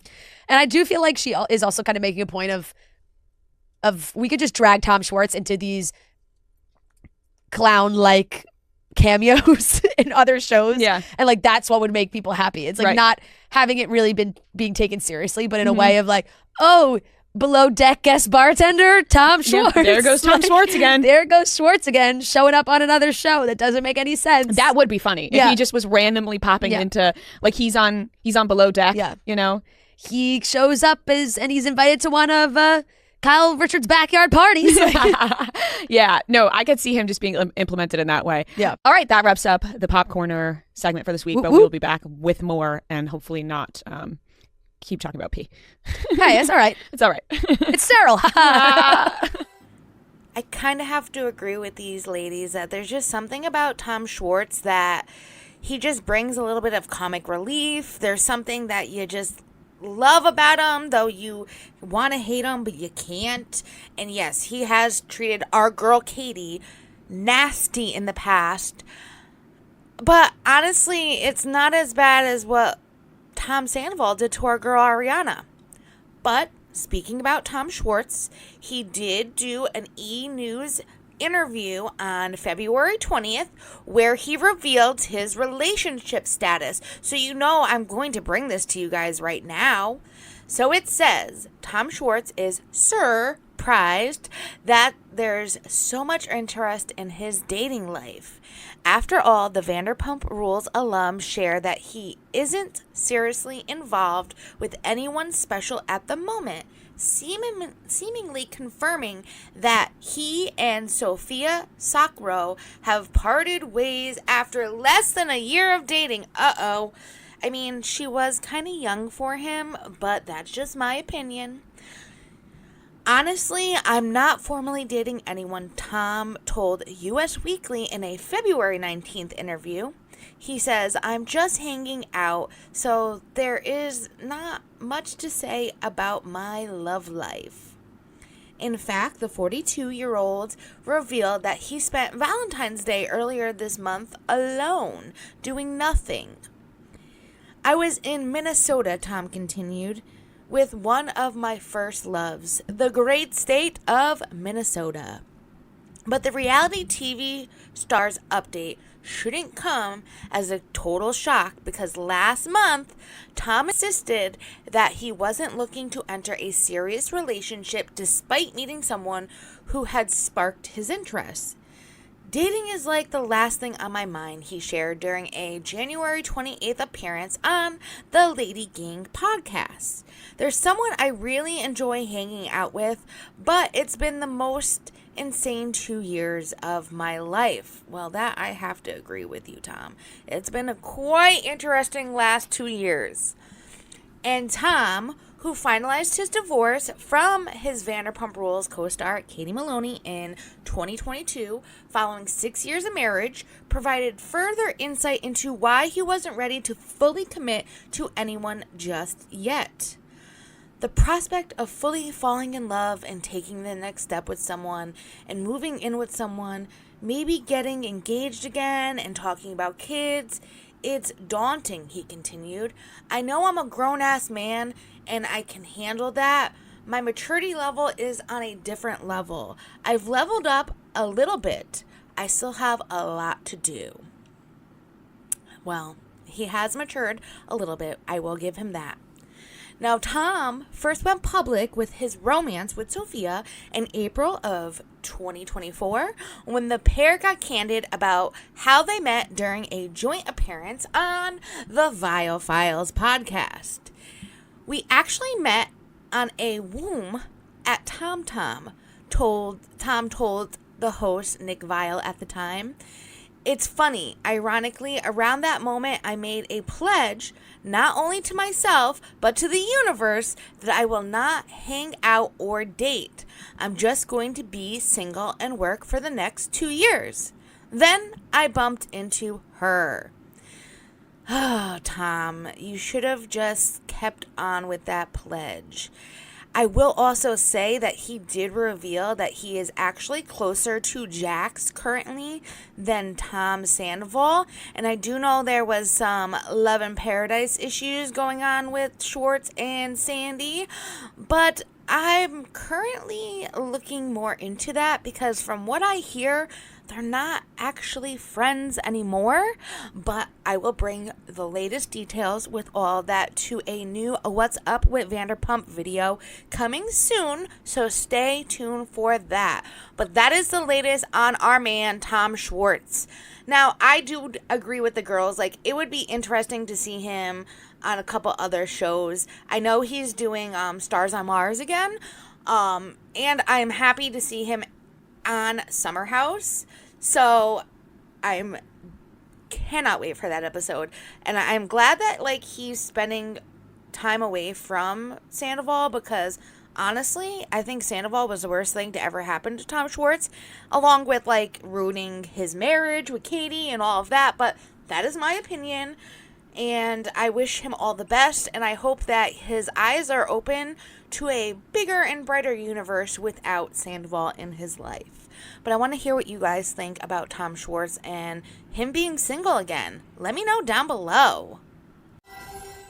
All right, everyone, we are here with a very special guest. We are joined by Rob Mariano, Fran's cousin. Yep. We're just figuring that out. We're going to trace our family tree back. There's got to be something. Yes, exactly. AKA Boston Rob, a reality TV show legend. You guys know him from Survivor, Deal or No Deal Island, now Traitors, which we are very, very excited to talk about. Big episode this week. Yeah. Everybody's talking about it, and we're so excited that you're here today to talk. Yeah, I'm excited to be here. It was a fun episode, that's for sure. It really was. So, I mean, first off, I got to ask, because you're a Boston guy. So how are you very familiar with the Barstool world, or not at all? I'm very familiar. Yeah. It's crazy because I'm a lot older than you girls, but I actually came up around the same time as Dave in Boston. Like everything, like the gambling, the whole thing, and I'm surprised our paths have never crossed. But yeah, super big fan of all Barstool. That is true. I was going to say I'm surprised that that's true. Have you always been Boston, Rob? Like from the beginning, that's like... So the story of how that even started, the first season I was on Survivor, there were two guys named Rob. And we got to the merge, and Jeff's like, how are we going to handle this? And the other guy's like, well, I'm from New York. You call me New York Rob. I don't think Probst like being told what to do. And he's like, well, where are you from? And I was like, Boston. And he was like, okay, Boston Rob. And that was it. Like, seriously, it stuck. It was that Rob's dream to be called New York Rob, and now you're Boston Rob forever. But this season of Traitors is so good. Everyone's talking about it. We were, we just had Parvati on. We were laughing with her too because there's so many different like edits now, like on TikTok and everything. And we've been talking a lot on our show about all the edits that people have been making of you because they're watching you now on Traitors. And you had the backwards hat and the blazer. You talked about that. Still rocking the same thing. And everyone's like, if you don't know Boston Rob, here he is. And it's just like all these edits now of you on TikTok. Have you seen those? Have your daughters shown you them? My daughters are more likely to have shown them to me. But yeah, I think like one of the reasons why I've continued to do this for over 25 years is like people expect the consistency, and I am who I am. I make no bones about it. Like, that's how I like to dress. I know it's a fashion show, but to me, I was more focused on the competition part. Yeah, absolutely, absolutely. And I know even post, like, they've all been honoring the backwards hat. I saw Bob on TikTok wearing his hat backwards. He said this is for Boston Rob. So a little bit about Boston Rob. Boston Rob holds the record for the most seasons played by a Survivor player. And Boston Rob's grasp of island dynamics is just unquestionable. Boston Rob has appeared in 6 seasons of Survivor, but his journey first started in 2002 with his debut on season 4, Marquesos, where he was introduced as an ambitious and athletic 26-year-old construction foreman from Boston, Massachusetts. Rob's early game was smooth sailing as he formed strong alliances, but he lost the wind in his sails after the merge. After his ambitious attempt to orchestrate a large-scale blindsided backfired, Rob became the first player voted out post-merge, finishing in just 10th place on his first season. Now, while Rob's time in Marquesos was short, his fury nature and ruthless gameplay hinted at the dominant player he would later become. In 2004, Rob returned for Survivor All-Stars, a season reuniting fan-favorite castaways from earlier seasons. This time, Rob quickly established himself as a powerhouse after teaming up with Amber, his now wife. He orchestrated one of the most dynamic and aggressive games the show had ever seen. While navigating grueling challenges and harrowing camp life together, Rob and Amber's partnership soon turned romantic as they dominated the early game in a majority alliance. With his superior control over votes and expert manipulation of tribal dynamics, Rob was labeled that season's villain due to the several jury members feeling knives in their back as they torched was snuffed out. But despite the controversy strategies that Rob plays with, Rob's cutthroat gameplay led him and Amber to the finale, and they were the final 2. In an iconic moment during the live reunion show, Rob proposed to Amber before the season's winner was revealed. Ultimately, the cherry on top of their whole experience was that he did finish runner-up, where his wife did win, but him and his wife were the ultimate winners in the end because he had Amber by his side and they were both champions. So that is just a little bit right now about Rob. We'll get into a little bit more, but I wanted to share that with you guys because I think that just shows where he started from to where we are today and just how good he was even on Traitors. He was very strategic. He knew how to play the game even though he's never played Traitors before. He was just awesome. And though I'm not a huge Survivor fan, I can tell you this. I have already started season 4 just so I can watch Rob's journey on Survivor because that's how much I adored him on the Traitors. It was a very interesting entrance for you on this season. What was that like? Kind of like, was there a moment where you thought, "Oh my God, I'm not gonna be able to play"? Like facts, like they did me no favors. They did not tell me that I was doing that until after I got to Scotland. Okay, like I was so in like, Scotland the night before the show was about to start. Not be on the show. We got this idea. We're gonna do a little twist, and I was like, I don't think that's a good idea. Yeah. And they're like, well, if it doesn't work, we have another idea. Right. And they're like, what? I was like, what's the other idea? They're like, we're not telling you. And I was like, This it's is not not a what good I signed idea up for. either. But you know, like I'm gonna have a target regardless. Like my reputation precedes me. Yep. Many years of playing these games. So I'm like, okay, let's make it bigger. Let's see if I can get out of it. Let's see what I can do. And so I didn't anticipate anybody letting me in.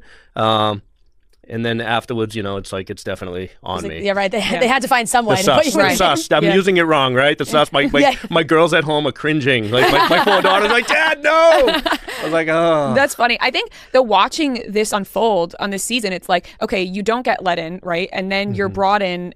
But I don't know how it didn't click immediately for people. Like, he's a traitor now. Like, it's I think a lot of them probably think it in the back of their heads.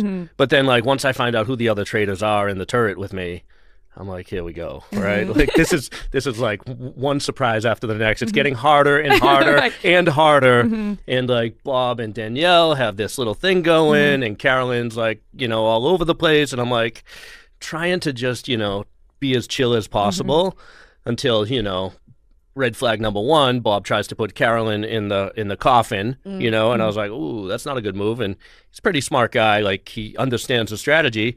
And I was like, I don't think we should put Carolyn in. Let's pick someone else, And then Danielle's targeting Jeremy, and I want to say something, but like, I don't want to make waves. So I'm like, all right, I'll let that happen. But when he like targets me and Wes and Derek as the 3 cage bros, and like, he's like, we got to check them. At that point, I felt like, okay, this guy's directly coming at me now. So I'm going to have to stand up and do something. I'm just not that guy to sit around. Right. So. And that you did. And poor Dylan Efron, who, is trusting you with open arms. Dylan's great. I love Dylan. Can I just say I love Dylan? Yeah. Like we played golf a few weeks ago in Vegas, and he is everything you see. He's just a good dude. Yeah. Yeah. We felt that, and watching, it's like, I'm sure you see it too now because you're watching and you can see like the confessionals and the other moments that they're having. Yeah. And he was just so excited to work with you. I could feel that though, like in the moment, you know what I mean? Like, and it's genuine. Yeah. So like at this point in the show, now he's like my man. He's like, right. He's like, I was like, I got him. He's like, we got him together. And I will say this season's grand entrance, where they immediately took away Boston Rob, and then later we see him in a cage, was so epic, so awesome. I loved the twist. And I did feel the same way that Boston Rob did, that when Bob the drag queen was kind of like, we need to look at these 3 guys that were in a cage, it was kind of, throwing him under the bus, especially as a fellow traitor, knowing he was a fellow traitor. That was just not right. And I don't think maybe he intentionally did it, realizing that he was throwing him under the bus, but you're putting a target on his back because he was one of the 3 in the cage. I get like maybe trying to target like Wes or Derek, but I don't think that Bob the drag queen intentionally did it, though maybe he did. That's just my opinion, but I loved how they threw that twist in this season, and I know it had me wondering what was going to happen next, and like, how the heck are you going to like take Rob out of the game before the game even started? And then bringing him back was so epic. And then coming to find out that there were 2 extra players, Wes and Derek, was just even more spectacular too. Because when we did the cast preview, we didn't know at that time that Wes and Derek were even a part of the game. So it was very fun to see, and I loved every minute of it. I want to know, though, what do you guys think? Did you like the twist? Did you like how they started the game this season? Let me know down below. When you knew, like, okay, I'm going to have to make a move on Bob, was Dylan the first person that you thought, like, I should go talk to him about this? So, like, I'm not just going to, like, go and make a move at Bob unless I feel like I can get enough people on board with me. And I got to tell you, the time that you have to maneuver in the castle after you come back from the challenge before the round table is very short. You don't have a lot of time. So I was like, if I'm going to make something happen, I got to make it happen quick. And so Dylan, of course, was the first one, yes, to answer your question. But also I had to go to Danielle and Carolyn because I have to, like, I can't go and make this move unless, like, they know that this is going to happen. And I kind of positioned it like it was everybody, it was happening without me. It wasn't me doing it. Danielle immediately pushed back. When she did, I was like, okay, no problem. Close the door on her, but we're still doing it. And I'm telling Carolyn we're doing this, you know? So I felt like at that point, I would be able to get the numbers, but then the roundtable starts going in a completely different direction, and they're focused on Ciara and Nikki. Yeah. And I've already planted seeds in enough people that I know I have to make it go to Bob, and I have to make it go now, because if I don't, these other conversations that I just had are going to get back to Bob over the course of the next day, and I'm dead. For sure. So it's like, this is not the kind of guy that you can just like ease your way in and push it. It's like, I need to go and murder this guy. I need to kill him. And I see it's going a different direction. I just interrupted. I was like, whoa, you guys are all off track, And at that point, it was actually, I think, even more intense than you guys saw in the edit, which is kind of crazy because we were back and forth. And to Bob's credit, like, I feel like he held his own really good. And he was such a good orator. Like, he could talk to you and everybody, and he could persuade and dissuade however he wanted. And I was fine with it until he was trying to get me. For sure. When you got him out, were you nervous about the fact that he would go up there and be like, and by the way, Rob's a traitor, or is that not allowed to happen? So you're not supposed to do it, but he dropped some clues, and he actually dropped more clues than were shown. But, I get it. Like, a lot of people, they're hurt, and it was truly a blindside. Like, he didn't see it coming. Yeah. We talked about it on Monday's episode. We were talking about the episode too. I said just the like, as you're speaking and you're looking at everybody, and then you were just like, yeah, the way you edited it. Like, the edit is just so good because you just like, you don't even say his name, you just look at him, and then Bob is like, it's so good. The dramatics of the show. And also, selfishly, we're big fans of Ciara. So the fact that it was going towards her, and then you kind of, got it towards Bob, I was like, thank God. I was and like, Nikki too. I was like, I was like, oh my God, they're targeting the wrong people. And Wes's logic made no sense for me on Nikki. It was like, she's a wrestler, she likes theatrics. I was like, Wes, that's a tough sell. Right. Meanwhile, like, I didn't, even just watching the show, I'm like, I don't know how they're getting Traitors vibes from them, but of course the edit, you never know what's going on in there. I will agree with these women. That was such an epic roundtable, and like, just the fact that Wes started it by going at Nikki and like claiming that she was some kind of wrestler that was good at playing up for the audience, and all of that was just crazy to me as well. Like, just the fact that they were going after Ciara and Nikki was crazy to me, but I also get it because of the whole coffin theory and how they were seeing it at that point. We have more of an insight as we are the audience, and we get to see the behind the scenes where they don't. Derek, though, did piss me off even in the beginning when he was going at Ciara, saying, like, when people are interrogated, they use profanity. And that was, like, something I completely did not agree with because, like, all right, listen. When I get a little angry, I do use profanity, especially when I'm like having to fight for my life, especially when someone's lying about me. You best believe the profanity comes out. It comes out. But listen, he shouldn't be like classifying everybody that gets interrogated that uses profanity as being guilty of something. Like, right there, that's putting you in the hot seat. I will say, though, it was pretty damn epic when Rob screamed out and he was just saying, like, you all are distracted, you're all fighting against each other, that he's been playing this game for a long time, and he believed people had their eyes closed. And I couldn't agree more. And then he was just like, it's somebody that people love and admire, and this person is a traitor. And then he just looks at Bob the drag queen and he's like, and Bob, it's you. And like, Bob was shocked. I was shocked. Everybody was shocked. I will say they had a great back and forth. It was pretty damn ruthless, pretty damn awesome. Bob said that he has never lied to anyone, that he has been right about every faithful, and that he swears to God he is a faithful with his 9 little word plea and all of that. Rob just was like, you're not. I loved it. They definitely went back and forth, and even Dylan was able to speak his little piece and said that if I was a traitor, I would be playing quiet, but Bob is an actor, and he grew up with one, which that's when Bob insulted his brother Zach, which I think Zach's an amazing actor and clearly has had more roles than Bob the drag queen, but we won't go there, because I really do like Bob the drag queen. I just didn't like the fact that he insulted Dylan Efron, who is Zac Efron's brother, who Zach is like, he was the heartthrob for a long time for us girly girls, okay? But it was an intense roundtable. I loved it. I loved the fact how Boston Rob flipped it and put it on Bob, and like everybody changed their vote from what they were thinking about Ciara and Nikki to literally going after Bob. And it was very close. I remember that it was like Bob against Nikki, though Nikki had like I think 1 vote and Ciara had 3 votes at that point.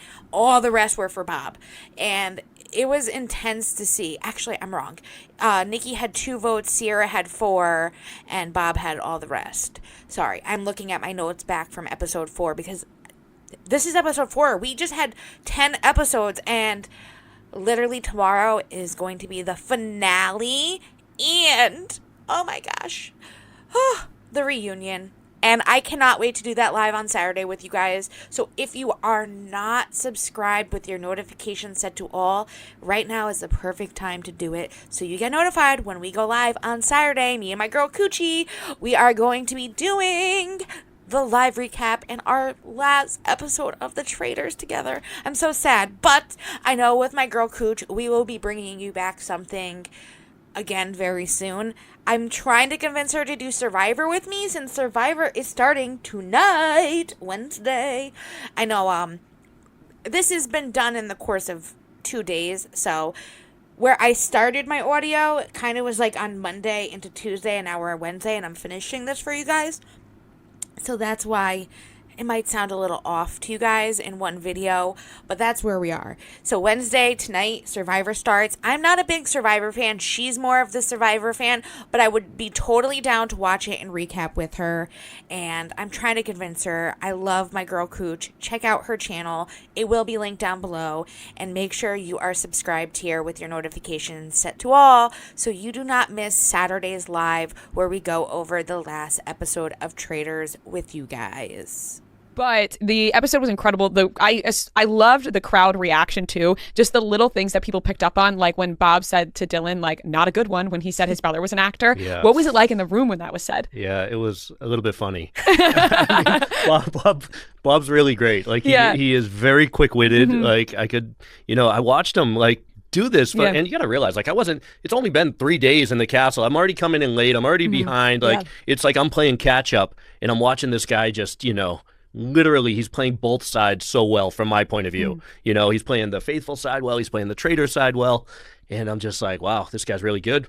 I was like, but I could feel also that, I don't know how to explain, like, but, like, I could tell that, like, he didn't want me there for a long time. Well, do you think that in a group, like, because the group of traitors is so small, do you think that having to really, like, he was, like you said, playing both sides, really good at it, and he voiced his opinion a lot. Mm-hmm. Do you find it would have been like kind of hard to continue to be a traitor with him? Well, yeah, and I do, and I think like you said in the beginning, like, people are going to be suspicious that I'm a traitor, right?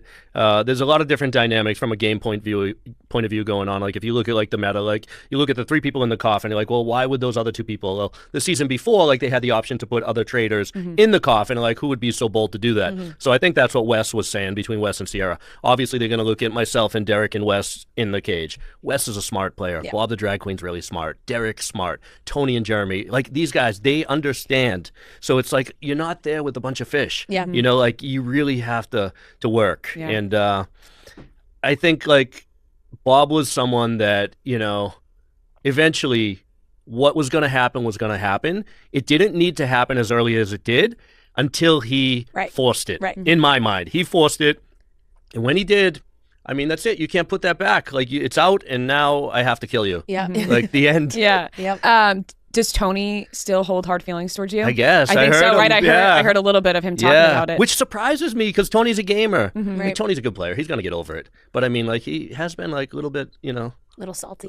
Salty is a nice way to say it. I was going to try to think But I understand what he means, right? So, like, from a theoretical point of view, yes, if you have numbers and keep the numbers together, it makes sense. But at the same time, maybe I give Tony too much credit in that I thought he must realize that he's such a big presence and a big player that if he's not a traitor, surely it has to be me. Right. So, I mean, he what he's saying is his view from his eyes and his lens and not seeing it through my lens. Right. So the argument was that, like, oh, I crushed him at the round table. I was like, well, yeah, I did, but I was forced to because where else was I going to go? Right. Like, what you didn't see Bob Harper, like, pushed me, and he was like, so, Rob, what do you think? You know, like, because I was totally keeping my mouth shut, and I wasn't going to say anything. When he did, I told him about, giving him the shield, which I did, and then, him... But I mean, like, so at that point, who do I vote for? I either kill Tony, where everybody else is going that way. Like, true to form, everybody was going that way. Or I throw a vote towards Bob. Like, at that point, no chance. Right. Yeah. Or I make an enemy with somebody else. Right. Yeah. Which doesn't make sense. Exactly. And in theory, it's nice to think, oh, Survivor, we stick together. But, like, you don't have to just because you guys were both on Survivor. And, like, ultimately, when you get towards the end, you're going to have to go for each other anyway. So... Yeah. It doesn't really matter at that point, too. And also the housewives, like them sticking together, like they have a target on their back because people are like, well, one of them must be a traitor. They're all sticking together. They're all protecting each other. So, yeah. I will say I'm sad to hear that Tony kind of holds a grudge against Boston Rob, especially because it is a game. And I know that was a big thing for, like, Danielle taking out Derek. Like, oh my God, he's going to hate me forever. And, like, that's why she cried, though I still think those tears were just a little fake. Though I will agree with everyone. It was like she was going to his funeral, though it was just him leaving the game and he was not actually dead. Oh, we had some great moments this season. But I do feel bad that Tony still kind of holds a grudge. And going into this game, like I said, I'm not really that much of a Survivor person or a Big Brother person. So I didn't know some of these names. And Cooch, my co-host, is more of a Survivor Big Brother watcher. She's seen them all. And she kind of filled me in on things that I was not aware of. So I knew going into this game that, like, Boston Rob was well known and Tony was well known, and immediately my mind went to either one of those two people being traitors, though I thought Boston Rob was out of the game until he came back in the cage and we saw how that all went down.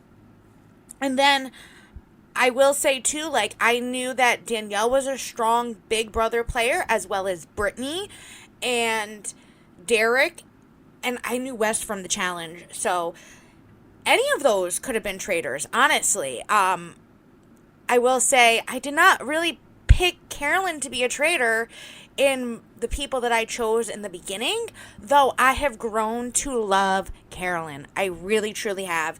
And I wish that her and Boston Rob were able to spend more time together to strategize and work together. I think that would have been ultimately awesome, but it is what it is, and we are here where we are, and I am not upset or disappointed at all. I'm actually really excited to see how this turns out tomorrow night. We're going to see if Danielle goes home or Ivor goes home, and it's going to be, I think, a game of chance at this point, because I don't think anyone has changed their vote, and I think Britney is not going to be ultimately able to vote Danielle out, so it's going to be up to that game of chance on who goes home.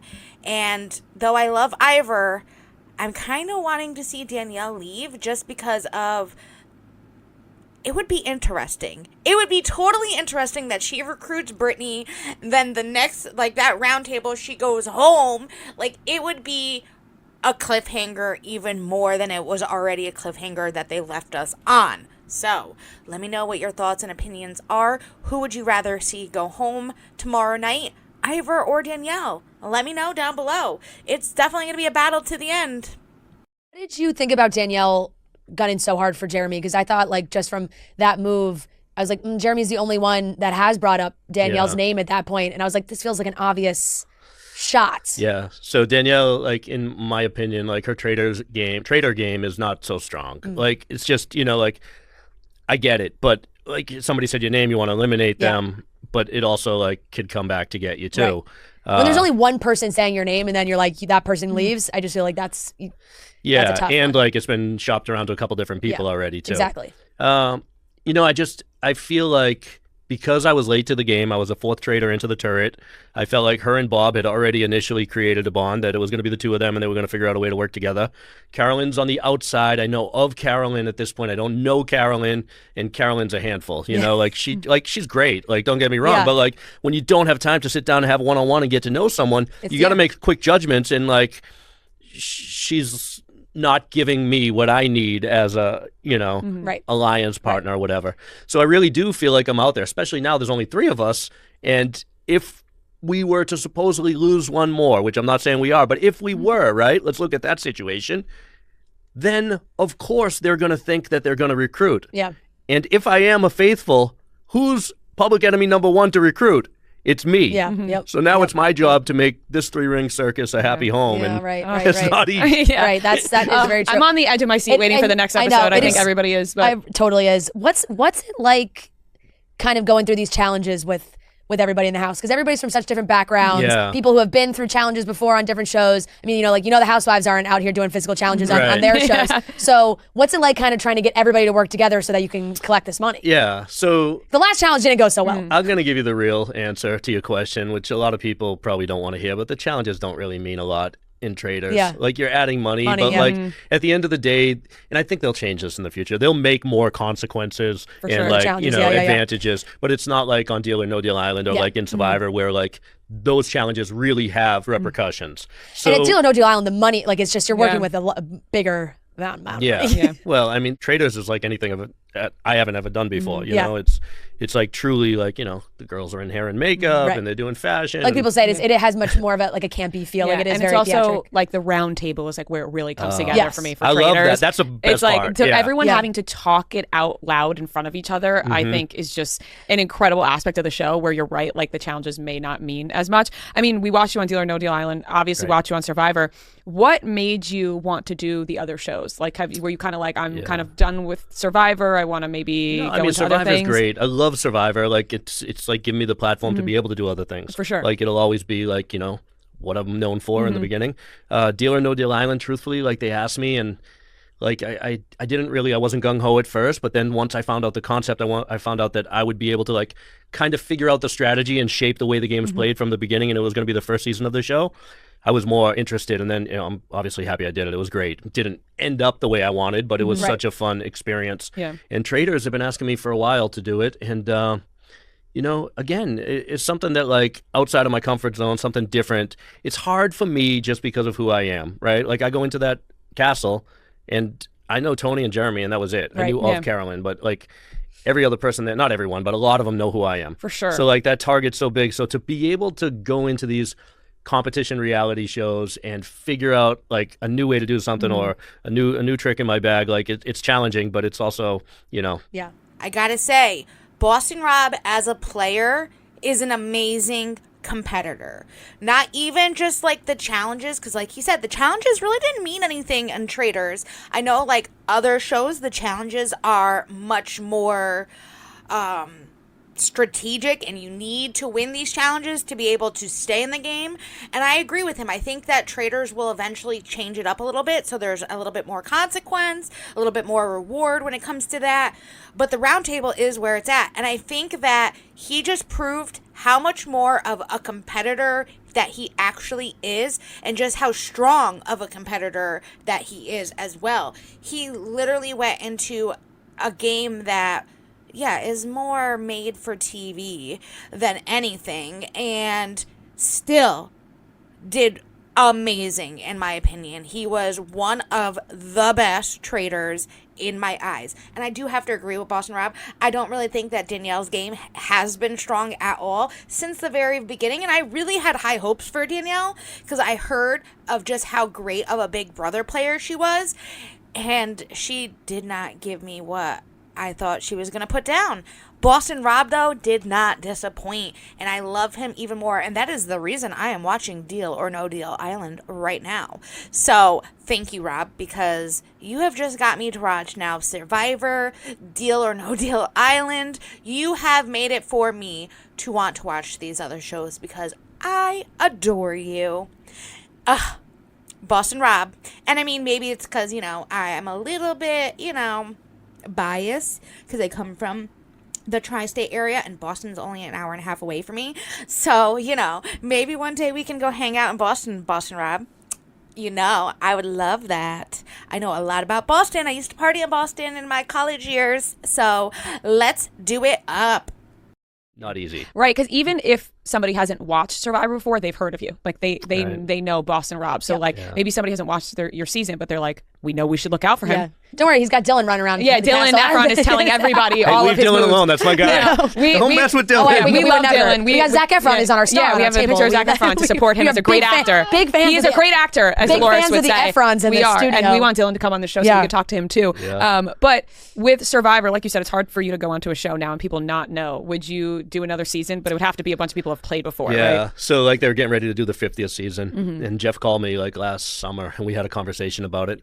And I just feel like I've done everything I wanted to do in the Survivor space, like as far as playing. Like to go back and just go through the motions again doesn't feel like it makes sense. You know, I won the show. I met my wife on the show. Yeah. I got to play with all the winners. Like I've lost the show. I've done all different You've had things. a big statue of your face on the show. Had a big statue of my face, which is ridiculous, but still pretty awesome. So, I mean, I don't know if there's another way to be involved in the 50th season to help celebrate it. I'm open to that. Right. But as far as like just going back to play again, I don't need that. You're like, my legacy is there. I mean, it kind of is. Yeah, right? I mean, not kind of. It definitely it absolutely is. Absolutely is. From back to all the way to the beginning for a second, we it's funny because our listeners don't know. Well, Parvati was just recording with us, and people will be able to listen to that this week as well. But we were talking to her just about those initial audition, like casting processes and everything. And she did mention that she said like, oh, Rob's got a funny story about like getting cast on being in the Survivor hotel. and being in the hotel. Do you know what she's talking about? Maybe. Did she tell the didn't tell story? it. No, she didn't tell it. She was like, ask Rob about it. Yeah, So I have a very ask funny it. story. We'll talk about it next time. All right. Well, then what it's Well, now we're left on a cliffhanger from Parvati and Rob. From Parvati and Rob, we'll have to figure out what it was. But that's what was the year when you were cast for Survivor? I believe it was 2001. Okay. I remember 9/11 had just happened. Yeah. And we were still in casting for the final 50.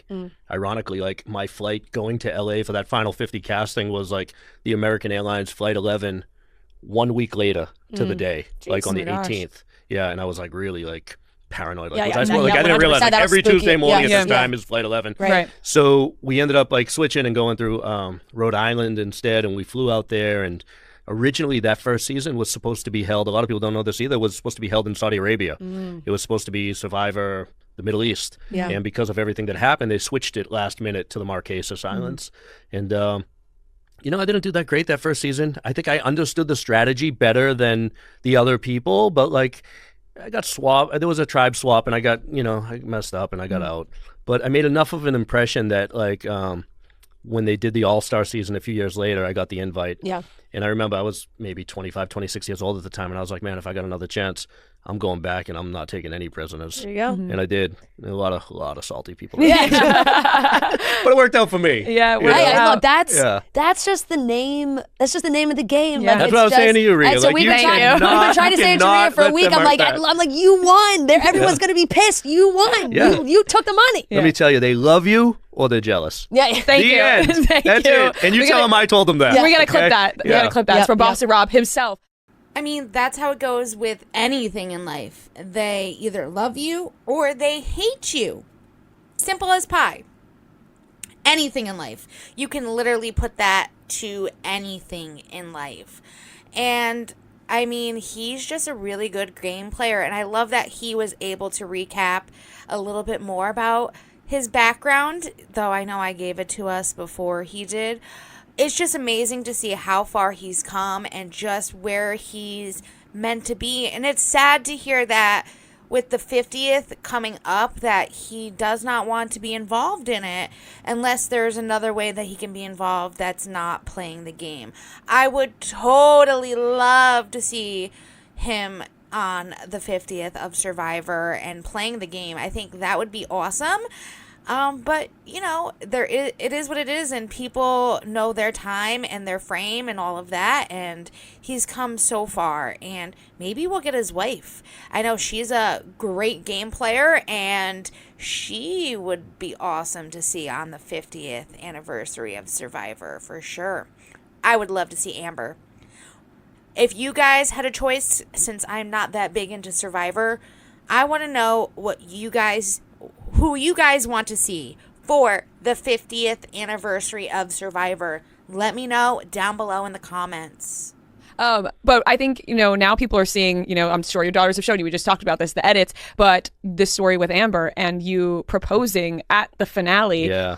What was going through your mind when you did that? Like, were you so nervous that she was going to be like, what the hell? I mean, she was wearing an I Heart Rob shirt, so, you know. Which I didn't know she had on until the very last second in the green room. She took it off. She like switched shirts. Yeah. But yeah, it was a good hedge, right? Yeah. Thank God. Yeah. I'm just kidding. You know, we're going to celebrate our 20th wedding anniversary in April. That's amazing. Congrats. Yeah. So thank you. April what? 16. Nice. Yeah. So I think, you know, it worked out the way it was supposed to. Yeah. Well, that's amazing. Congratulations. Yeah, thanks. It's just an incredible story because, like you said, you won, you found the love of your life, you lost also. Right. Big statues. 4 daughters. Four daughters. My kids, I love right now they're watching all of this. Yeah. And like they could not care one bit about me, you know, like not that they don't care, but like, you know, they're watching Traitors and everything. Yeah. Do you think they're rooting like a little bit against you No, sometimes? no, they're not. Like, they're rooting for me, but they're always like, I'm always embarrassing them. Like every time I do something. Do they have any favorites? Me. Besides you? They like Dylan. Yeah. Yeah. Of course they do. We grew up with Zach. They're growing up with Dylan. Yeah. So I think that's about it. Yeah, right. and Dylan likes you, so that makes sense. So it's I would imagine there's a lot of other shows that these people are from that they don't fully know who these people are. And I didn't either, you know. So like to me, like I formed a great relationship with Chrishell and with Nikki. They didn't show it last episode, but we worked really well together, like getting the heads up on top of the statues. And Ciara too. Ciara, Chrishell, Nikki, Dylan, all 4 of them, I became pretty good friends with, and we weren't like, you know, I didn't know of them or their shows or anything after. Yeah. That's awesome. I cannot wait. Like I already mentioned, the rest of this season, it's already off to such a good start, and I can't wait to see where it ends up. And I think, you know, we can't, and I don't even want to look at your face because I don't want to see what happens, but like.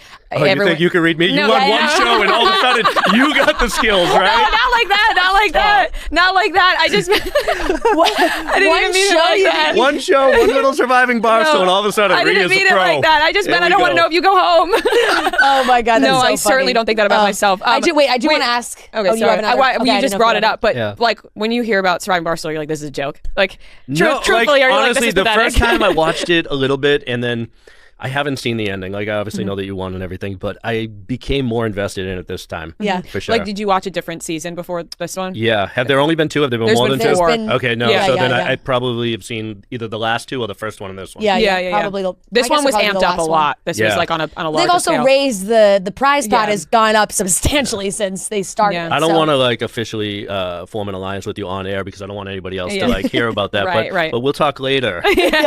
Well, you met Tommy Smokes, right? I did. He's like a Survivor fanatic and Survivor podcast. Yeah, he Tommy's thinks great. and Tommy, he thinks he's like the best of the best. Yeah, that's what he said to me. Yeah. I mean, he would actually like cut off a limb, I think, to go on to actually be on the show. Yeah. Oh yeah. Yeah. Oh no. Has he ever applied? No, he's tried. Yeah. Like, and he's like somebody's got to he's get tried him a in lot of touch. avenues. He's trying to just get on every other show so that he can get to Survivor. But he's that's like not the way to do it. No. I mean, no one has casted him on another show. So it's not like he's gotten to those and then done it. Yeah. But Maybe we gotta have a one-on-one casting. You do, because he would do literally anything to be on Survivor, like truly anything. So, well, me oh my, we have something else that we all need to check out. I had no clue that they did Surviving Barstool, which Barstool is like the podcast company that puts out Chicks in the Office. And I did not know that they did like a Survivor game for like all of the co-workers in Barstool, which it looks good from everything that I've seen on the Barstool Sports TV channel. It says 24 Barstool co-workers try to survive 1 week trapped in the Barstool office for a chance to earn a $250,000 grand prize for 1 week in the office. That's freaking incredible. I am totally down to watch this, and it's on YouTube, so you guys can watch it as well. If this is something that you guys would like me to cover, I would love to cover this with you guys. So let me know down below if this is something you would like for me to cover with you guys. Maybe we could do it as a members only kind of a thing, or who knows. I'm just totally intrigued and had no clue that this even existed. And now that I know that this existed, I am so down to watch it. And before we go on to the last 4 minutes of this podcast, I want to show you guys Rob's audition tape for Survivor. that I saw on TikTok because I thought it was pretty hilarious, and I think you guys will as well. So let's check it out right now. Every weekend, I'd always be yelling at the TV, telling everybody I thought I could do this better or that. And at one point, my dad was like, if you think you can do better, why don't you give it a shot? Can you come over here and help me out?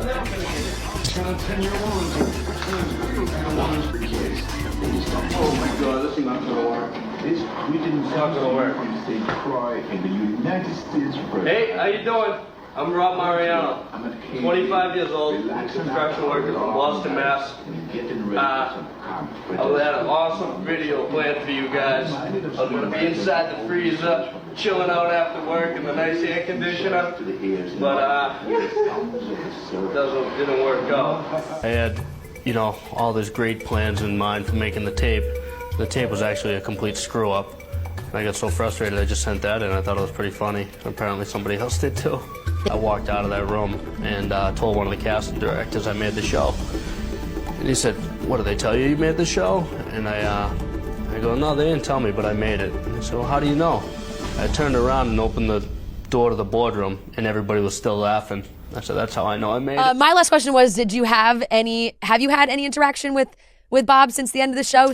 Or, Bob the drag queen? Yeah. No, I mean, I sent him a message the other night after it was over and just said, like it was out of big respect, you know? And he just responded like with a heart back. Yeah. Like, I think Bob is definitely the type of person that understands the game, understands it was game, and, didn't work out the way he wanted. But I feel like if I didn't get him, then it wouldn't be soon before he was coming after me. Totally. Sure. Yeah. I think that's very fair. Have you had to send those messages a lot in the past after shows you've done? I don't send them. Or you kind of just like, it's like, the game. honestly, the only reason I sent it to Bob was like, because truly, like, I hadn't had any interaction with them to like talk about it, but I wanted them to know it was because out of respect. Mm-hmm. And no, I don't. I mean, like, I separate it, no problem. Yeah. It's a game. Yeah. Like, you go, you play, and like some people are like, it's more than just a game. Like, I get it, but like, it's not. Like, you can't let them live rent free in your head. It has to be the other way around. Mm-hmm. Okay. That's good advice. Look at me. You better wipe that scowl off your face and be proud and screw all of them. No, I am proud. I am proud. Exactly. I am proud. Okay. Exactly. For sure. Yeah. You guys came in here at the right time. You did. You definitely. You and Parvati came in at the right time. What did she say? She said the same thing. She said that you won. So yeah, but not only did you win, you won fair and square playing within the rules of the game. Mm-hmm. You know what I mean? Like, for sure. Yep. Absolutely. Whatever. Right. People did vote for me. Go and get some boxes of Kleenex, and every single person that is like weird to you, just like put one on their desk. Like, well, it's not even the people here. It's honestly not the people here. Like, it's just like the reaction in general. But like social media. Yeah, like that sort of thing. But it is. It. Yeah, no. They're crying because I was crying, but I'm like, you're crying. That whole thing. Yeah. See, I think like because the internet was like brand new when I first started doing these shows, I don't have that same like reaction to social. Right. That's true. And I also feel like it's been now the respect is on your name as a player so much that it's like people are like, okay, there it is. Because it's like those first few seasons, who knows what social media really does change. It just can be so effective because it really does. And it's like you could play a great game, and even on these shows they're on now, if social media loves you, casting, they'll want you on other shows, they'll want you doing this. So it's crazy. But, like truly, like a long time ago, I wrote a book called the Boston Rob Rule Book, and rule number 1 in the book is you have to know who you are, know yourself. And like these shows, Survivor, Deal or No Deal Island, The Traitors, Surviving Barstool, is not the place where you go to figure out who you are as a person. And if you're using feedback and life lessons from that, you're going to miss the boat. It's going to leave you at the shore. You have to know who you are. Because that's not real life. Like, those are games. Exactly. Right. So like, I mean, that's just it. You can't let the haters You said it before. Yeah, they hate you. They hate you. They're jealous. They're jealous. So, all right. They love you or they're jealous. Yeah, they love you. They hate you and they're jealous. Yeah, right. They love you and they're jealous. Yes, both things. Oh, so Rob, thank you so much for joining us. We're so excited to watch the rest of the season of The Traitors and see what happens Thursday nights on Peacock. 9:00 Eastern, I believe. Yes. New episodes. I really like. I refresh Peacock on Thursday nights until I know that the show. Sometimes it's like maybe a little earlier. I'm like, come on, couple minutes early. They put it on. I know. So we're so locked in. Everybody is. It's been great. This past episode was fantastic. So and Deal or No Deal Island after show on Wednesdays. Yes. So that's how I originally found out about you two girls. I saw the interview you did with Joe Manganiello. Last season. Yep. So. Who's also a big fan of Traitors. Yeah, he is. We talked the other night. He called me like Friday morning for like an hour. We talked on the phone. I was like, yeah. But he's awesome. It's funny because he really is a fan too. So he like probably just wanted to pick your brain about the show and everything. But that's incredible. That's wow. It all comes. Well, thank you, Joe, for leading Boston Rob to the show. Are you rooting for Parvati on Deal or No Deal Islands? Of course. Yeah. Just want to make sure. Yeah. Love it. And that's we were talking about. That's Tuesdays on Peacock. There's a great lineup going on right now. Peacock has it all. Yeah, we've been truly. saying it for. We're big fans of Peacock. It sounds like we're really sucking up to Peacock, but we really are. Well, that's because we also are. We are. Yeah. we definitely are. Exactly. So thank you, Peacock, and thank you, Rob. You're Thanks, welcome. Rob. Thank you, girls. All right, that wraps up today's episode of Chicks in the Office. Thank you so much for watching and listening. We love you guys so very much, and we will talk to you on Friday. Wow, what an incredible episode from Chicks in the Office, and of course with Boston Rob. I'm so happy that he did this. I'm still kind of upset that I didn't get to it sooner, but there's just been so much happening in my life, especially every Saturday doing the Traitor episodes with you all. I love doing that, and it's taken a lot out of me, especially with working and all of that, but I am back to these podcasts. I have a lot coming your way, and the summer is nearing, which means I got time off, we got a lot of time together, and we got a lot more planned. I am totally looking forward to the new season of The Valley, the new season of Vanderpump with the new cast, and so much more that is coming up, like The Real Housewives of Atlanta, Survivor starting tonight. A lot, just a lot.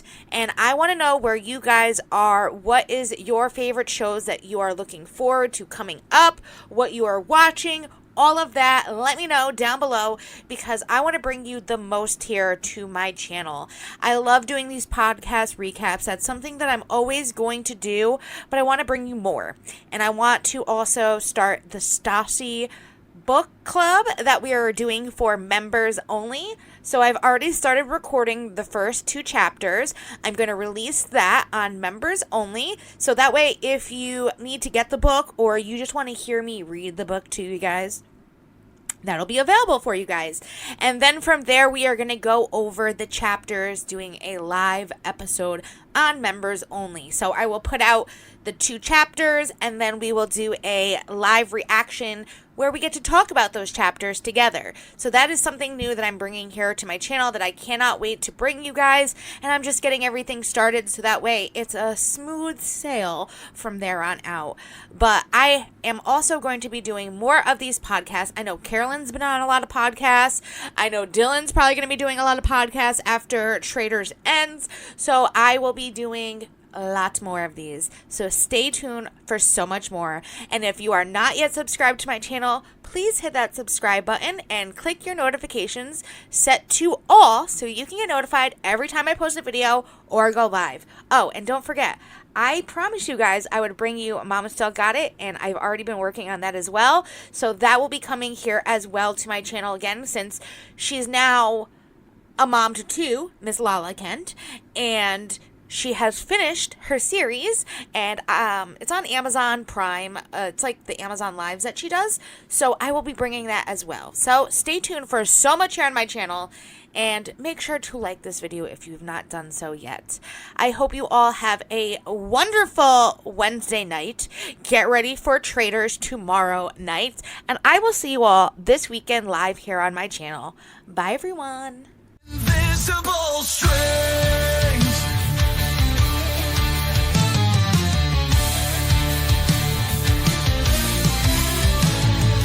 Once in my castle, their roles are assigned, their fates in the game, forever entwined. Under cover of night, the traitors will slay. Can a faithful fight back, or be the next play?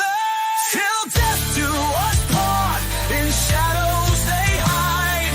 Murder and treachery, secrets and lies. They'll all stop at nothing for the ultimate prize. All are mere puppets in the world of the traitors.